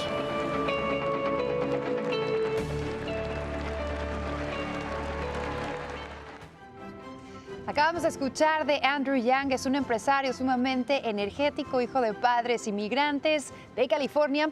León Krause le preguntó sobre esta situación. California es el mayor productor agricultor en el país, pero existe un problema y esto es la automatización o la entrada de los robots. Andrew Yang dijo que la meta es poder reescribir las reglas económicas y esto es generando un dividendo de $1,000 anuales para cada persona que vive en este país. Eso serían aproximadamente $12,000 al año que vendrían de los dividendos y esto es cobrándole a las compañías tecnológicas como Facebook y Twitter, pues si ellos pagan sus impuestos como deberían, ese dinero podría repartirse reescribiendo estas reglas de capitalismo aquí en el país. También abordó el tema de la inmigración, uno sumamente importante para los latinos. Dijo que es necesario tener una reforma comprensiva migratoria que le pueda dar un camino a la ciudadanía, a los miles de millones, bueno, no miles de millones, pero a los millones millones de inmigrantes que se encuentran aquí en el país viviendo en las sombras. Otra de las cuestiones que habló fue de la responsabilidad que tienen las redes sociales en esta sociedad. Habló de los anuncios falsos que pasan en Facebook, estos anuncios políticos, que sería buena idea que Facebook fuera un poco más responsable, que hiciera algo al respecto, que no permitiera pues esta propagación de noticias falsas que está realmente aquejando a nuestro país. Pero habló también de la importancia de bajar el voto, la edad, a los 16 años, porque de esta manera los jóvenes estarían mucho más involucrados, participando políticamente. Pues Margaret Sánchez de NALEO se encuentra con nosotros para hablar sobre esta participación de los latinos. Así es. ¿Qué opina sobre bajar a 16 años la edad para votar? Me parece muy bien. Si ya ese joven está educado de la importancia del voto, es positivo. De hecho, en un par de estados ya el estudiante puede votar a partir de los 16 o 17 años, o sea que esto no es nada nuevo. Increíble. Entonces, ¿tú crees que si la gente pudiera involucrarse a una temprana edad, habría más participación de los jóvenes? Por supuesto. Te cuento que de acuerdo al censo, hay 1 millón de jóvenes latinos nacidos en los Estados Unidos que cumplen 18 años cada año. Te puedes imaginar la cantidad de votos y personas que podrían incrementar la voz latina acá en los Estados Unidos y obviamente pues más ciudadanos acá. Uno de los datos que estaba leyendo es que la edad promedio de los hispanos aquí en Estados Unidos es 28 años, 10 años más jóvenes que la población en general aquí en Estados Unidos, y que durante las elecciones de medio término del 2018, el 44% de los hispanos que participaron eran milenios. Correcto. Pero en este caso ahora ya tenemos muchísimo más jóvenes que está incrementando esa cantidad de votos. Y vemos que los jóvenes que están en edad para votar están sumamente pues, inmiscuidos en esta temporada política, buscando un cambio para el país. Para más información que visiten. Y lo hemos notado, claro. naleo.org. Perfecto. O 888, ve y vota. Gracias, continuamos con más.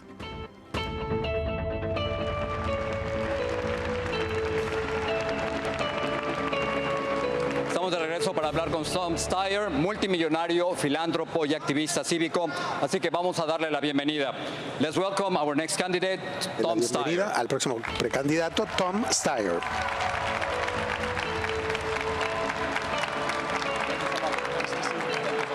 Gusto en verte. Thank you so much for being here. Muchas gracias por estar Es un gran placer estar aquí, Jorge. ¿Cuánto dinero tiene? Menos cada día. ¿Es cierto que está dispuesto a gastar $100 millones en la campaña de su propio dinero? La respuesta breve es que sí, pero permítame decir lo siguiente. Lo que está en juego en esta campaña no tiene precio. Es el mundo en que todos vivimos que está en juego y la democracia que nos protege a todos. Así que cuando me pide cuánto vale eso, no hay límite de dólares que yo pondría en el valor del mundo natural donde vivimos y la democracia que cuida a los Le hago seres otra humanos. pregunta, hablando de dinero. En un encuentro reciente, el senador Sanders dijo, le decimos a Michael Bloomberg y a otros multimillonarios, no van a poder comprar esta elección. Él está hablando de gente como usted. Yo completamente de acuerdo con el senador Sanders. 2 puntos. 1, lo único que importa en estas elecciones, según yo pienso, es qué tiene uno que decir. Es importante, significativo y diferente, y es uno un mensajero confiable para esa visión. Y yo le digo a Michael Bloomberg, si usted no puede apoyar un impuesto a los ricos y combatir la desigualdad antidemocrática, usted no puede ser el líder del Partido Pero como Democrático, sabe, punto. Él se está refiriendo al hecho de que Hay mucha gente que dice no necesitamos otro multimillonario en la Casa Blanca. Mire, Jorge, usted lo sabe, en la última década yo he dejado mi negocio, he comprometido más de la mitad de mi dinero a causas filantrópicas durante mi vida y crear coaliciones de ciudadanos normales estadounidenses para combatir a los grandes intereses. Y le hago otra pregunta. Corporativos. No mucha gente entiende y recuerdan que en el 2017 ya estaba exigiendo el juicio político para destituir al presidente Trump. 2017. Hay gente que critica a los demócratas que simplemente está buscando una excusa para quitar del poder a Donald Trump. ¿Por qué tenemos que esperar al 2020 para que el pueblo decida qué hacer con el presidente Trump? ¿Por qué no esperar? Pues Jorge, yo he dicho que mi padre estuvo en la Marina durante la Segunda Guerra Mundial, se hizo abogado y encausó a nazis en Nuremberg. Y él me ha dicho siempre, si ves algo muy malo en la sociedad, tú lo combates desde el principio y tú sabes que esto no es simplemente si él ha cometido altos delitos en la presidencia, y lo hizo desde el 2016 y 2017, cuando yo comencé mi petición que más de 1 millón de estadounidenses firmaron. Hay algo muy malo en la Casa Blanca y si no lo combatimos va a echar raíces en los Estados Unidos y se va a hacer más y más grande y va a controlar. Eso es combatir contra el mal. Es lo que tenemos que hacer. ¿Esto es algo personal para usted? El presidente Trump lo ha llamado loco y lunático. Y usted al presidente Trump lo llamó un racista, un traidor y un criminal.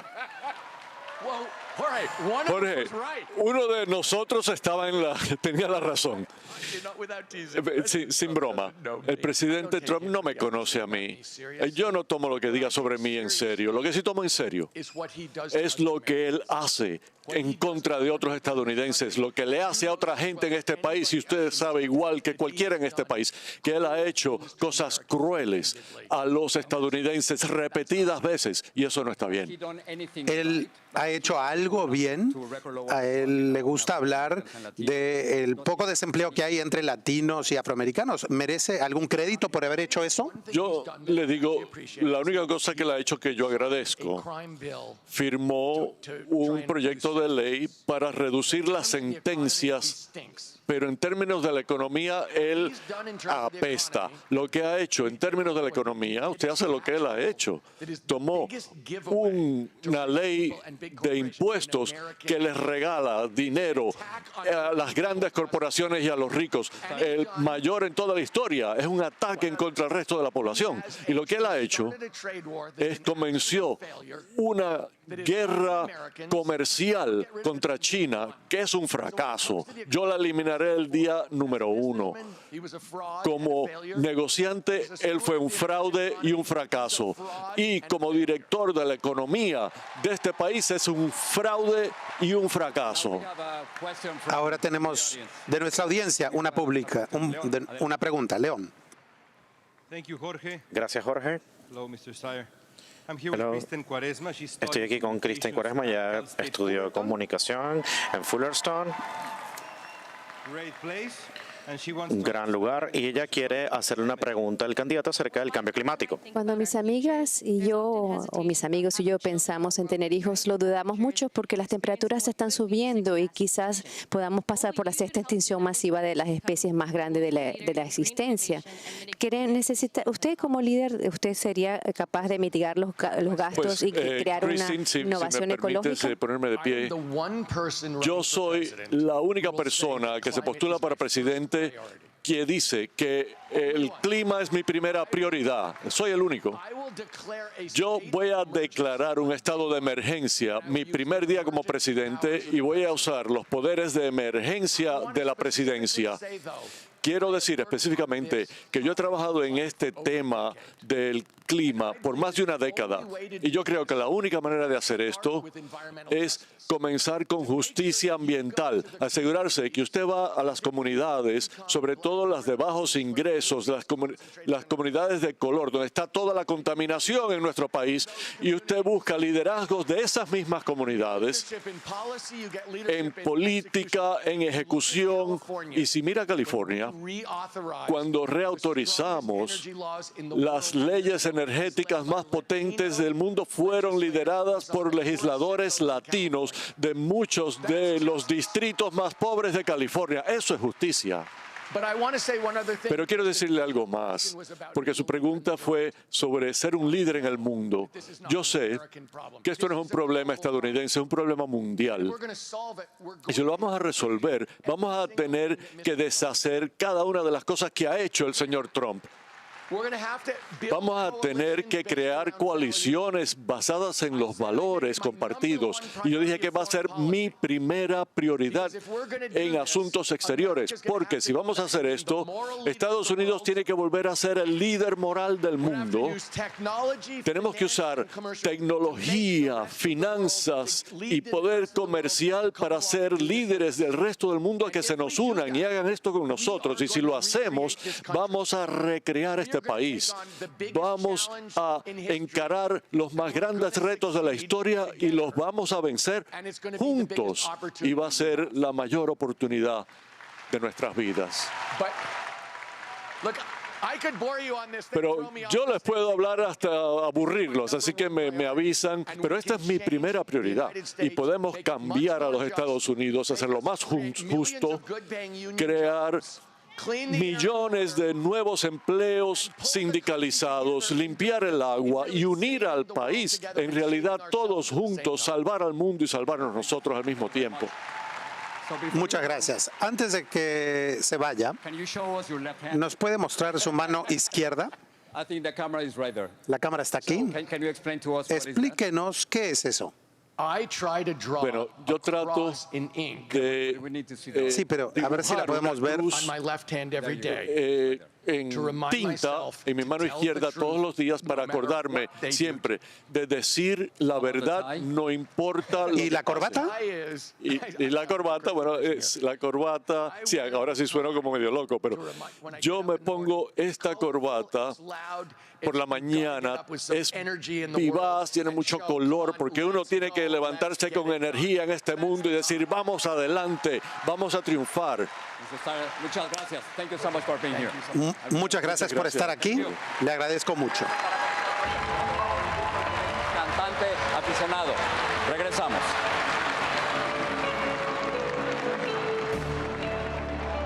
Lean on me when you're not strong. Everybody, I need a friend. Yeah, when you need a friend, lean on me.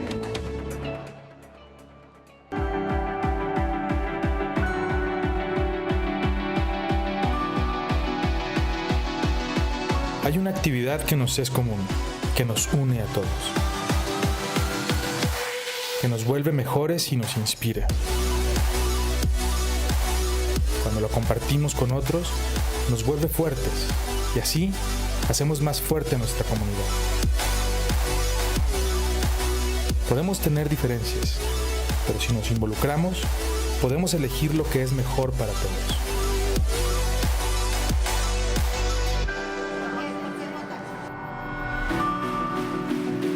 Por mi gente, por los que llegaron antes que yo, por mi comunidad, por mi país, por mi familia y por mi futuro. Por todos.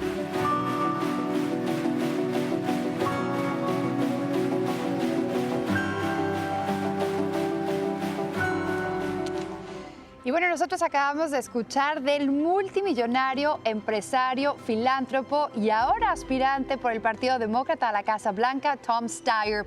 De entrada, nuestro Jorge Ramos le preguntó que ¿Cuánto dinero tiene? Él dijo que menos cada día, debido a que Steyer comprometió cerca de $100 millones a esta campaña electoral en busca de llegar precisamente a la Casa Blanca. Cuando se le preguntó sobre esta labor filantrópica, él dijo que la mitad de su dinero la donaría precisamente a causas como, por ejemplo, el cambio climático, la desigualdad social. Dijo que no podíamos esperar a que el presidente Trump saliera de la Casa Blanca durante el próximo año 2020 y por eso en octubre del 2018 él comenzó con esta campaña que se llama Need to Impeach, o la necesidad de destituir al presidente, que ha juntado cerca de 1 millón de firmas bajo esta petición. Él ha dicho que el presidente Trump ha tratado a muchas personas en este país con crueldad. Sí le aplaudió esa reforma al sistema de justicia, pero dijo que lo reprobaba como empresario debido a esa reforma fiscal que comentó fue un ataque a la clase media trabajadora, porque le dio un perdón fiscal, que pagaran menos impuestos la gente que más dinero tiene en este país, y también catalogó a esa guerra comercial que tiene con China como un desastre para la nación. Sin embargo, en cuanto al cambio climático, Tom Steyer dijo que esa era su prioridad número 1 y que de llegar a ser presidente, él declararía un estado de emergencia para poder abordar este problema a nivel mundial. Comentó que estaría en busca de una justicia ambientalista, y esto es ir a las comunidades más afectadas, que generalmente son las más pobres y con minorías, afroamericanos e hispanos, los que sufren más debido a la contaminación. Dijo que era momento de revertir todo lo que ha destruido el presidente Donald Trump en cuanto a cambio climático, por ejemplo, la salida de Estados Unidos del Acuerdo de París, que busca comprometer a todos los países o 120 países en el mundo a que hagan algo para poder revertir este cambio climático, que es una emergencia para muchas personas que así lo opinan. Es momento de regresar a este foro Real América. El turno ahora es del cantante aficionado, como nos decían, el senador Cory Booker.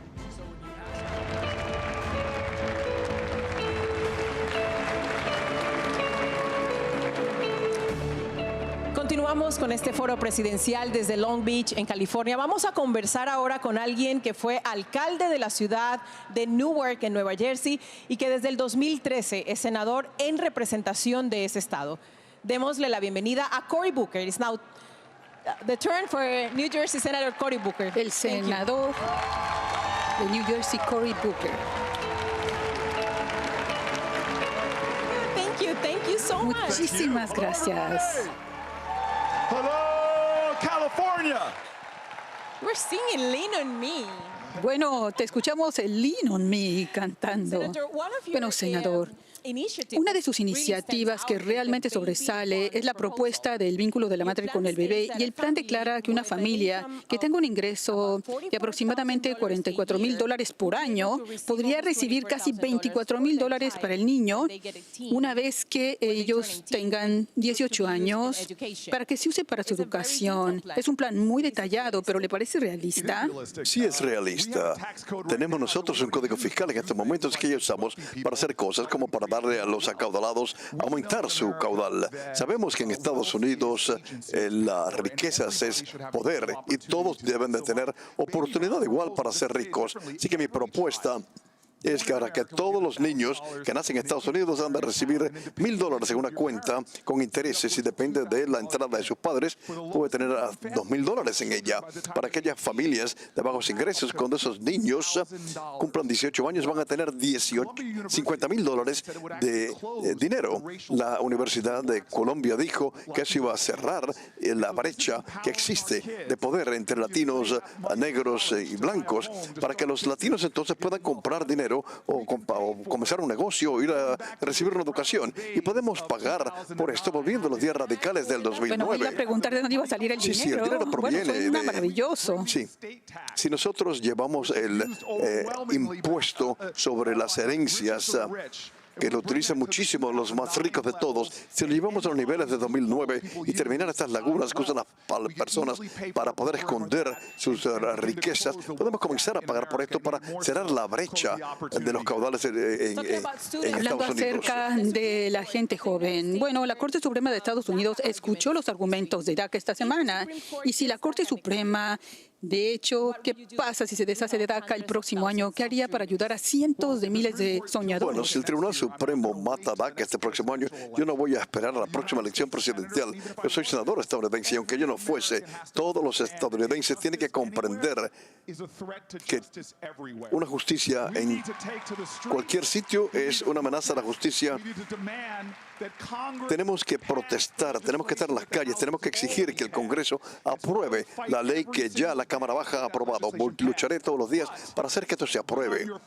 Pero cuando yo sea su presidente, voy a cerciorarme de que todo estudiante de DACA, toda persona de DACA y sus familias tengan un camino para poder hacerse ciudadanos de nuestro país. Son estadounidenses, de todas maneras, con excepción de plasmado en un papel. Bueno, hablando de las protestas, en 1999 usted participó en una huelga de hambre porque quería que se desarrollara un parque en la residencia de Garden Spires. ¿Qué sería una cosa controversial en Estados Unidos por la cual usted haría una huelga de hambre?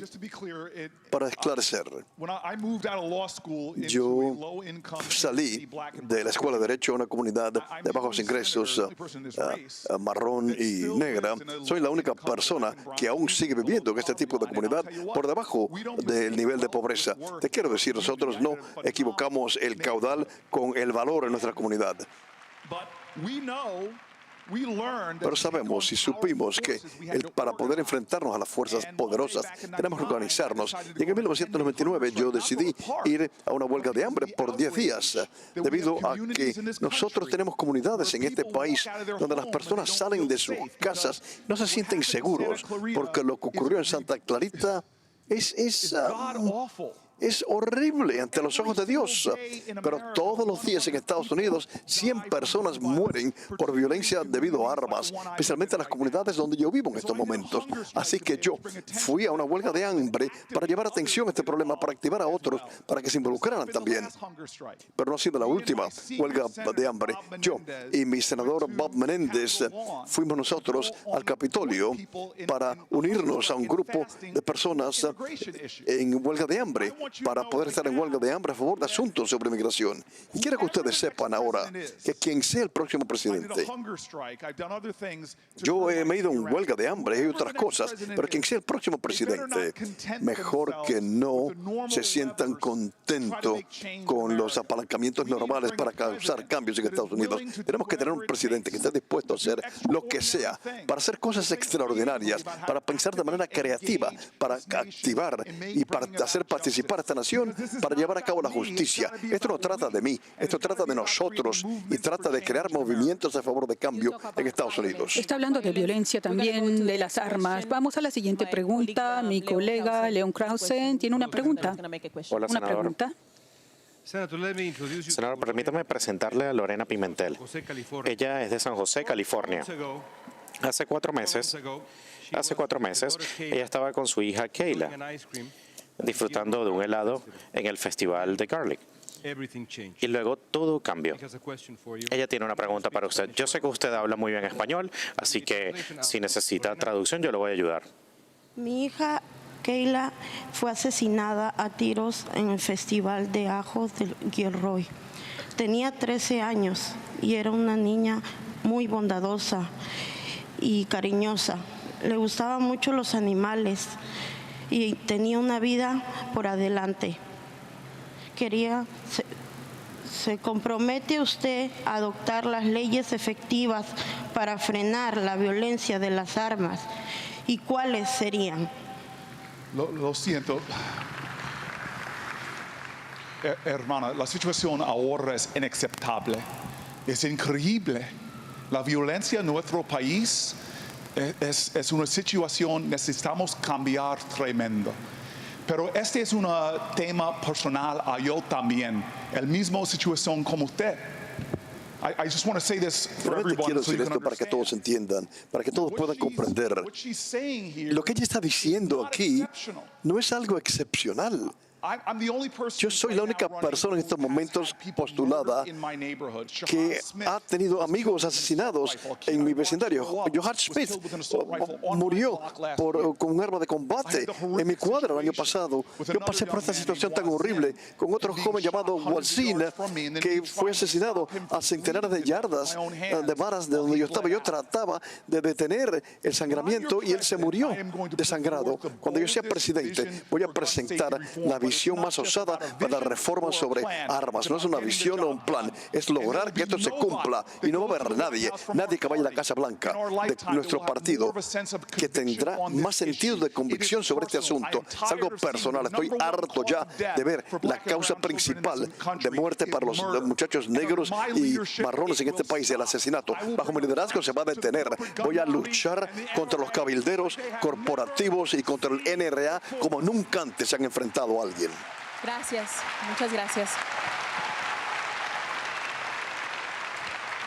Thank you, Senator. Gracias, senador. On my way here, Y cuando venía para acá, conocí a un conductor de Uber que se llama Richard y él está viendo ahora mismo este programa. Hola, Richard. Y me dijo que Obamacare es demasiado caro para él, no se lo puede costear. Y quería que yo le pregunte qué piensa que debería hacerse para que el seguro de salud asequible sea asequible. A ver, yo le doy el crédito al presidente y a las personas que respaldaron al presidente para desarrollar el acceso, para comenzar a bajar los costos. Pero estamos nosotros en estos momentos en una nación donde las personas aún caen en bancarrota porque no pueden pagar por sus cuentas médicas. Personas aseguradas.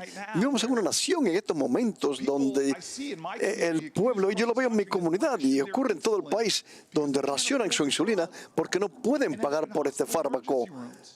Y tenemos el sistema más costoso en el planeta y tenemos nosotros el peor resultado de las naciones desarrolladas. Esto hay que detenerlo, tiene que parar. Y yo le voy a decir cuál será mi objetivo. Le diré cuál es mi objetivo. Mi objetivo es que nosotros lleguemos a un punto con la mayor rapidez posible en Estados Unidos, donde todos los estadounidenses tengan acceso a atención médica como un derecho. Y yo creo que la mejor manera de llegar allí es Medicare para todos.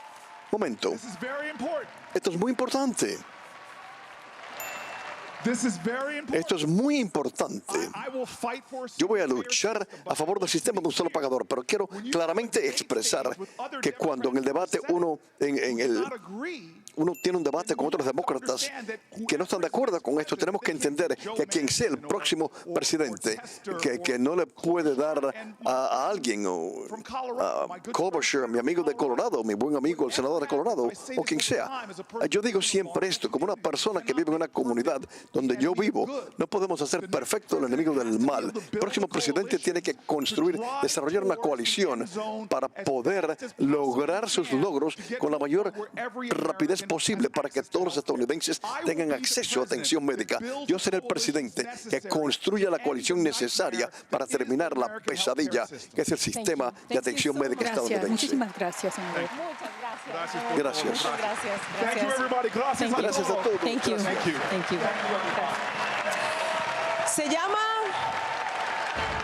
Se llama Bernard, pero todos lo conocen como Bernie. El senador Bernie Sanders de Vermont será nuestro próximo entrevistado después de esta breve pausa. Ya regresamos. Oh God. I'll let the voters decide that.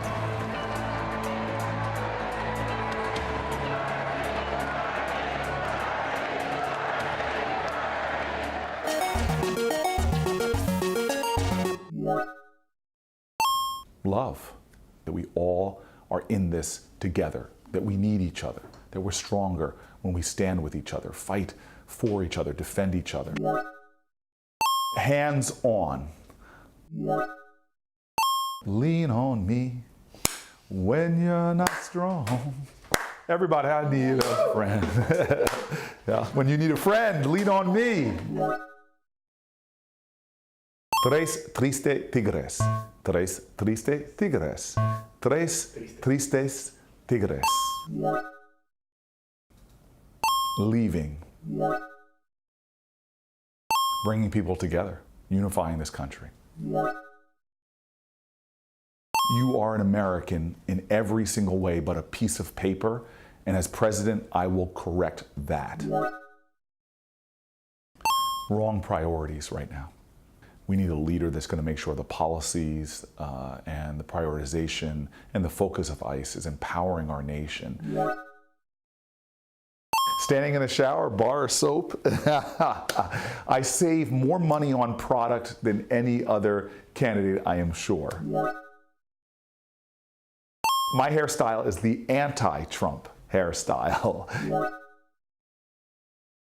No tattoos, no tengolo. It would probably be the word love. My spirit is a millennial spirit, maybe a Generation Z spirit. Ay, Dios mío. Soy un vegano, verduras, vegetales. Ah, con picante. Yo soy un poquito picante también.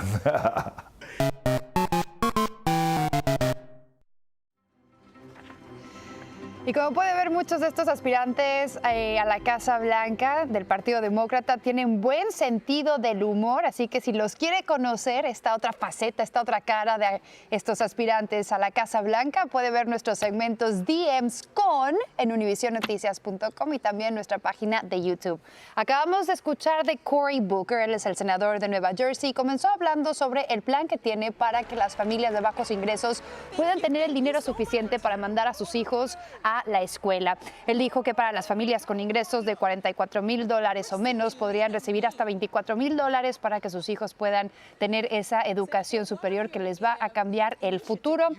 Dijo que cada niño desde muy pequeño tendría una cuenta y estaría acumulando $1,000 anualmente hasta llegar a la edad de 15 para que los puedan utilizar pagando sus estudios, comprándose una casa, invirtiéndolo en algún negocio. También Cory Booker abordó el tema de los dreamers, de los soñadores, cuyo futuro ahorita depende de la decisión que tome el próximo año la Suprema Corte de Justicia.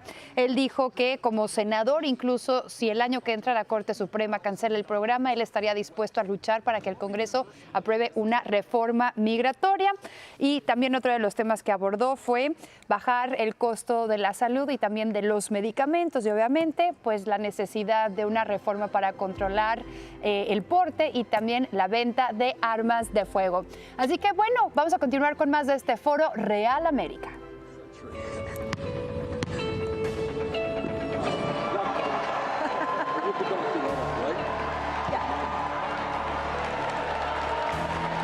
Nuestro próximo participante aspira por segunda vez a la candidatura presidencial del Partido Demócrata.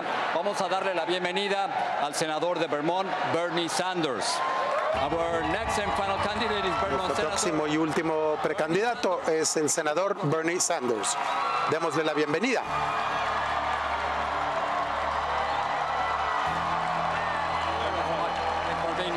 Gracias por estar con nosotros.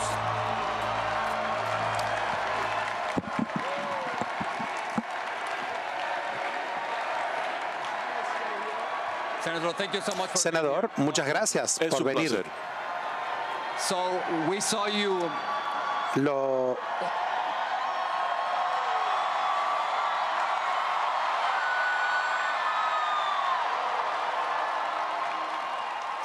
Lo acabamos de ver jugar al básquetbol.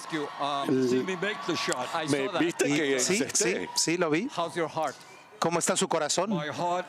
Mi corazón está bien, está lleno y está agradecido de tanta gente por todo este país que rezaron por mí y me mandaron su amor. Me siento bendecido.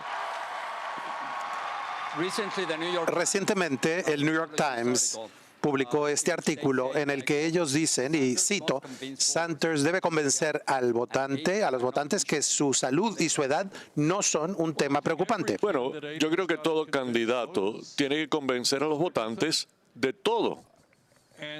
Y la edad es un factor, la experiencia también lo es. Y el luchar por la clase obrera de este país también lo es. y tener el programa más integral para encargarse de la crisis mundial del cambio climático también es importante. Jorge, yo creo que los votantes van a mirar la totalidad de cada candidato, que han dicho cuál es su expediente de vida, y yo tengo confianza que cuando la gente estudie lo que yo he hecho con mi vida, trabajando por las familias trabajadoras, enfrentándome a los grandes intereses monetarios, yo creo que voy a ganar. Recientemente usted publicó un plan de migración que pide que se abola la transformación de que se acabe con ICE. El presidente Obama recientemente en una entrevista dijo: el americano promedio no cree que tenemos que desmantelar el sistema y recrearlo. ¿Tiene razón? Bueno, depende de lo que quiera decir con derrumbar el sistema. Nuestra agenda la respalda la gran mayoría de los trabajadores, de los estadounidenses y la gran mayoría de los demócratas. Cuando yo hablo de aumentar el salario mínimo, no estoy hablando de derrumbar el sistema, sino estoy luchando por la justicia. Cuando hablo del cuidado de la salud, que sea un derecho humano, y terminar con el bochorno de Estados Unidos, que no sea uno de los primeros países del mundo y que no tenga atención universal. Eso no es derrumbar al país, eso es trabajar por el Medicare para todos. Y mientras más yo lo estudio, más me preocupa este problema de cambio climático. No es solo real, sino que tenemos una amenaza contra el planeta completo. Tenemos que enfrentarnos a la avaricia de la industria de combustibles fósiles y transformar nuestra economía lo más rápido posible. Quizás entonces lo que sugería el presidente Obama era que están demasiado del lado de izquierdo de la política para ganar el voto. Creo. Honradamente no. Creo que las cuestiones de que hablamos las respalda la gran mayoría del pueblo estadounidense. Uno sale y le pregunta a la gente: ¿debemos hacer que las universidades públicas tengan matrícula gratis? ¿Debemos cancelar toda la deuda estudiantil en este país imponiéndole un impuesto a Wall Street? Y la respuesta que usted está recibiendo aquí es la misma que recibe por todo el país. Y en resumidas cuentas es esto. Creo que el pueblo estadounidense se está dando cuenta de que hay algo profundamente malo cuando tan poca gente tiene tanto y tanta gente está luchando y quieren un cambio de verdad. Ahora le pregunto sobre inmigración, y hablo mucho de la inmigración. Ya al comienzo de este programa le pregunté a la senadora Harris sobre el legado del presidente Obama. Mucha gente está de acuerdo de que hizo cosas maravillosas para el país: Obamacare, DACA y el Acuerdo de París, entre otras cosas. Pero ¿podría decir usted que fue un error deportar a 3 millones de personas?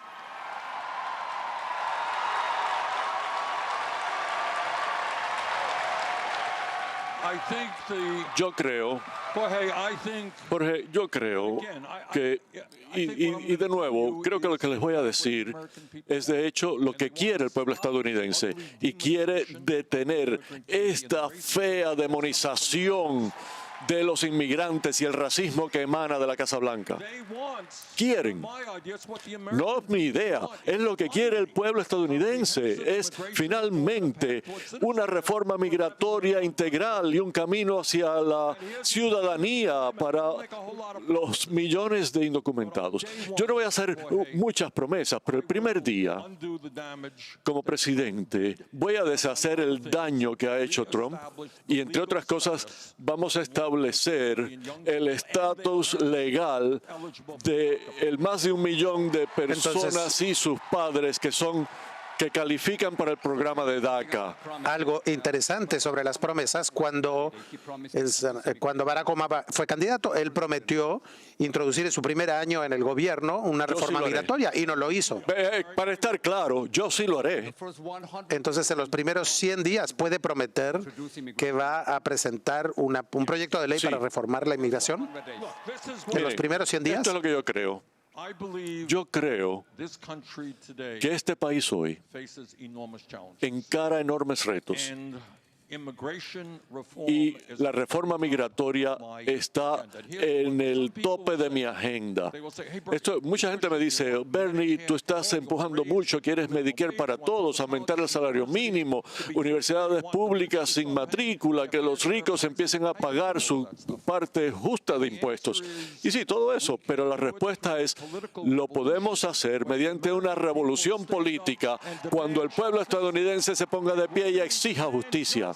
Y cuando exijamos justicia, vamos a exigir una reforma migratoria integral. Y eso va a ocurrir en mi presidencia. Ha conseguido más contribuciones de latinos que cualquier otro candidato. Y estoy muy agradecido por eso. No sé si sabe o no, pero mucha gente lo llama Tío Bernie. Lo sé. Tenemos una pregunta ahora de nuestra audiencia. Ilia. I'm here with Osvaldo Osuna. Muchas gracias. Estoy con Osvaldo Osuna, que vino a los 10 años aquí al país y está recibiendo DACA, pero tiene una pregunta.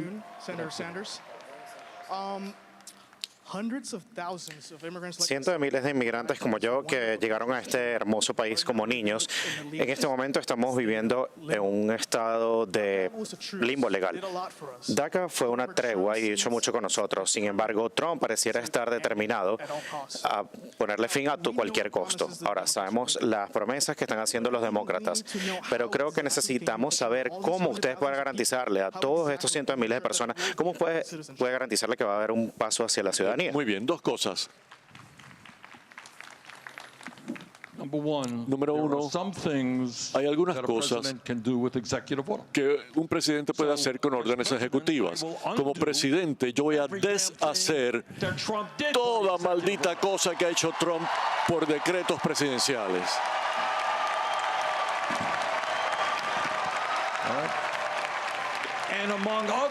Y entre otras cosas, lo que eso quiere decir por orden ejecutiva, podemos restablecer estado legal para el 1.800.000 jóvenes y sus padres. Eso se puede hacer por orden ejecutiva. Ahora, lo que no puedo hacer por orden ejecutiva es reforma migratoria integral. Eso no puedo. Pero como le dije a Jorge, mi palabra es que dentro de los primeros 100 días vamos a presentar, y yo espero que va a ser bipartidista, un plan de reforma migratoria integral que tenga un camino Senador hacia Sanders, la ciudadanía. antes de que se vaya, quiero hacerle una pregunta sobre Bolivia. Sí. Usted en un tuit dijo que creía que fue un golpe militar lo que ocurrió en Bolivia. Mucha gente piensa en lo contrario, que Evo Morales había estado 14 años en el poder y que quería perdurar en el poder y que quería convertirse en dictador. ¿Qué opina? No, yo no estoy de acuerdo con esa parte. Yo creo que Morales hizo muy buen trabajo en aliviar la pobreza, en darle a las personas indígenas de Bolivia una voz que nunca tuvieron.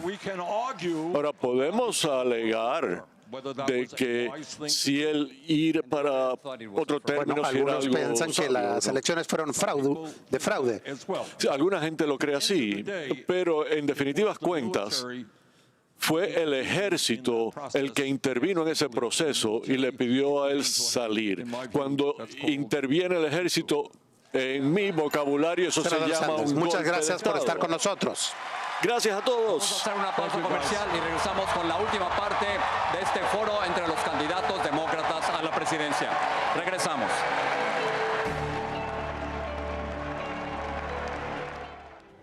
Y retomamos de este lado a través de nuestras plataformas digitales para hablar sobre Bernie Sanders, el senador por Vermont, quien fue recibido con tremenda ovación. Él dijo que su corazón estaba bien y lleno de agradecimiento por todas las personas que oraron después de que tuvo un infarto y fue dado de alta del hospital. Dijo que su salud y que su edad no son un tema para que la gente se preocupe, que lo que importa es la experiencia, defender a la clase trabajadora y también hacer algo pues por el planeta, ¿no? Debido a esta situación del cambio climático. Él habló de un plan de inmigración para transformar ICE, prometió que en sus primeros 100 días de gobierno él estaría buscando una reforma migratoria integral con camino a la ciudadanía para todos los Dreamers, sus familias y la gente que ha vivido en las sombras durante años. Dijo que él estará también defendiendo a los inmigrantes que han estado bajo ataque del presidente Donald Trump y también del racismo que fomenta a través de su retórica incendiaria. Comentó que es necesaria una revolución política para exigir una justicia social y que en efecto pues siente el apoyo de los latinos, ya que es el candidato que ha recibido más contribuciones por parte de este grupo demográfico en el país. También reconoció importante el legado de Obama. Él estuvo en contra de estos 3 millones de deportaciones que se llevaron a cabo bajo la gestión del expresidente. Pero para comentar más sobre esto, vamos a invitar, ya está aquí con nosotros, José González. Encantado de estar aquí. José, tú eres redactor jefe de UnivisionNoticias.com. Platícanos qué es lo que más ha saltado a tu atención durante este foro. Sí, mira, ya está casi a punto de acabar. Yo creo que es importante recalcar, hemos escuchado español, lo hemos visto en otros momentos, en otros debates, en otros foros, pero creo que hay que insistir en el hecho de que los candidatos son cada vez más conscientes, efectivamente, de que los latinos están acá en este país, son cada vez más y tienen una mayor fuerza. Es cierto y es triste, y esto hay que destacarlo, que hay 2 de los principales candidatos que no se han presentado y veremos si eso les afecta en las encuestas y en el resultado final. Joe Biden y Elizabeth Warren. De hecho, acabamos de conocer una nueva encuesta de Iowa y debería empezar a preocuparles. Acaban de caer y es muy curioso porque el candidato demócrata que lidera esa encuesta es uno de los presentes, Pete Buttigieg, que también sabemos que, o al menos habla español y lo intenta. Así es. Como dices, han tratado de comunicarse con el electorado latino. Estamos hablando de que ya los hispanos somos 60 millones de personas en este país. Un 13% sería parte de esas personas elegibles para votar. Algo que comentaba hace rato con Margaret Sánchez de Naleo era que el 2016 se considera el año de la gente desencantada o de los olvidados, ¿no? Que llevó a Trump a la presidencia. Elecciones de medio término se cataloga como el año de la mujer. Pero dicen los analistas políticos que el año 2020 podría ser el año de los latinos. Bueno, lo hemos oído muchas veces, desgraciadamente. Hemos oído hablar de ese gigante dormido que no acaba de despertar. Pero sí es cierto que en el debate, lógicamente, estaba muy enfocado a nuestra comunidad y hemos visto cómo han hecho un esfuerzo de presentar pues posiciones y algún tipo de medidas que van muy enfocadas a nuestra comunidad. Hemos hablado o hemos oído esas reformas migratorias, que es un deseo de gran parte de los latinos, pero también otras propuestas que han intentado acercarse a los latinos más jóvenes. Ahí hemos visto medio ambiente, hemos visto los problemas de los estudiantes también. Claro, y obviamente el cuidado de la salud, vivienda asequible y mucho más. ¿Qué te parece si regresamos con más de este foro Real América? Estados Unidos somos todos los que vivimos, estudiamos, trabajamos y pagamos impuestos en este país. Y como hemos visto con los precandidatos presidenciales y la audiencia que ha participado en este foro, de Real América, de lo que se trata Estados Unidos, es de un país muy diverso. Precisamente la diversidad es una de nuestras fuerzas principales. Este es uno de los mensajes que Univision Noticias ha querido enviar para realizar este encuentro. El otro, esto es muy importante, que se informen bien sobre todo lo que estará en juego en las próximas elecciones presidenciales, para las que falta menos de un año. Cuando llegue ese momento, haga contar su voto. Muchas gracias al Partido Demócrata que hizo posible este encuentro. Muchas gracias a la audiencia que hizo las preguntas, a la audiencia que nos acompañó el día de hoy y por supuesto a usted por su atención en casa. Gracias Jorge, gracias Ilia. Un placer estar con ustedes. Muy buenas noches. Gracias, buenas noches. Buenas noches.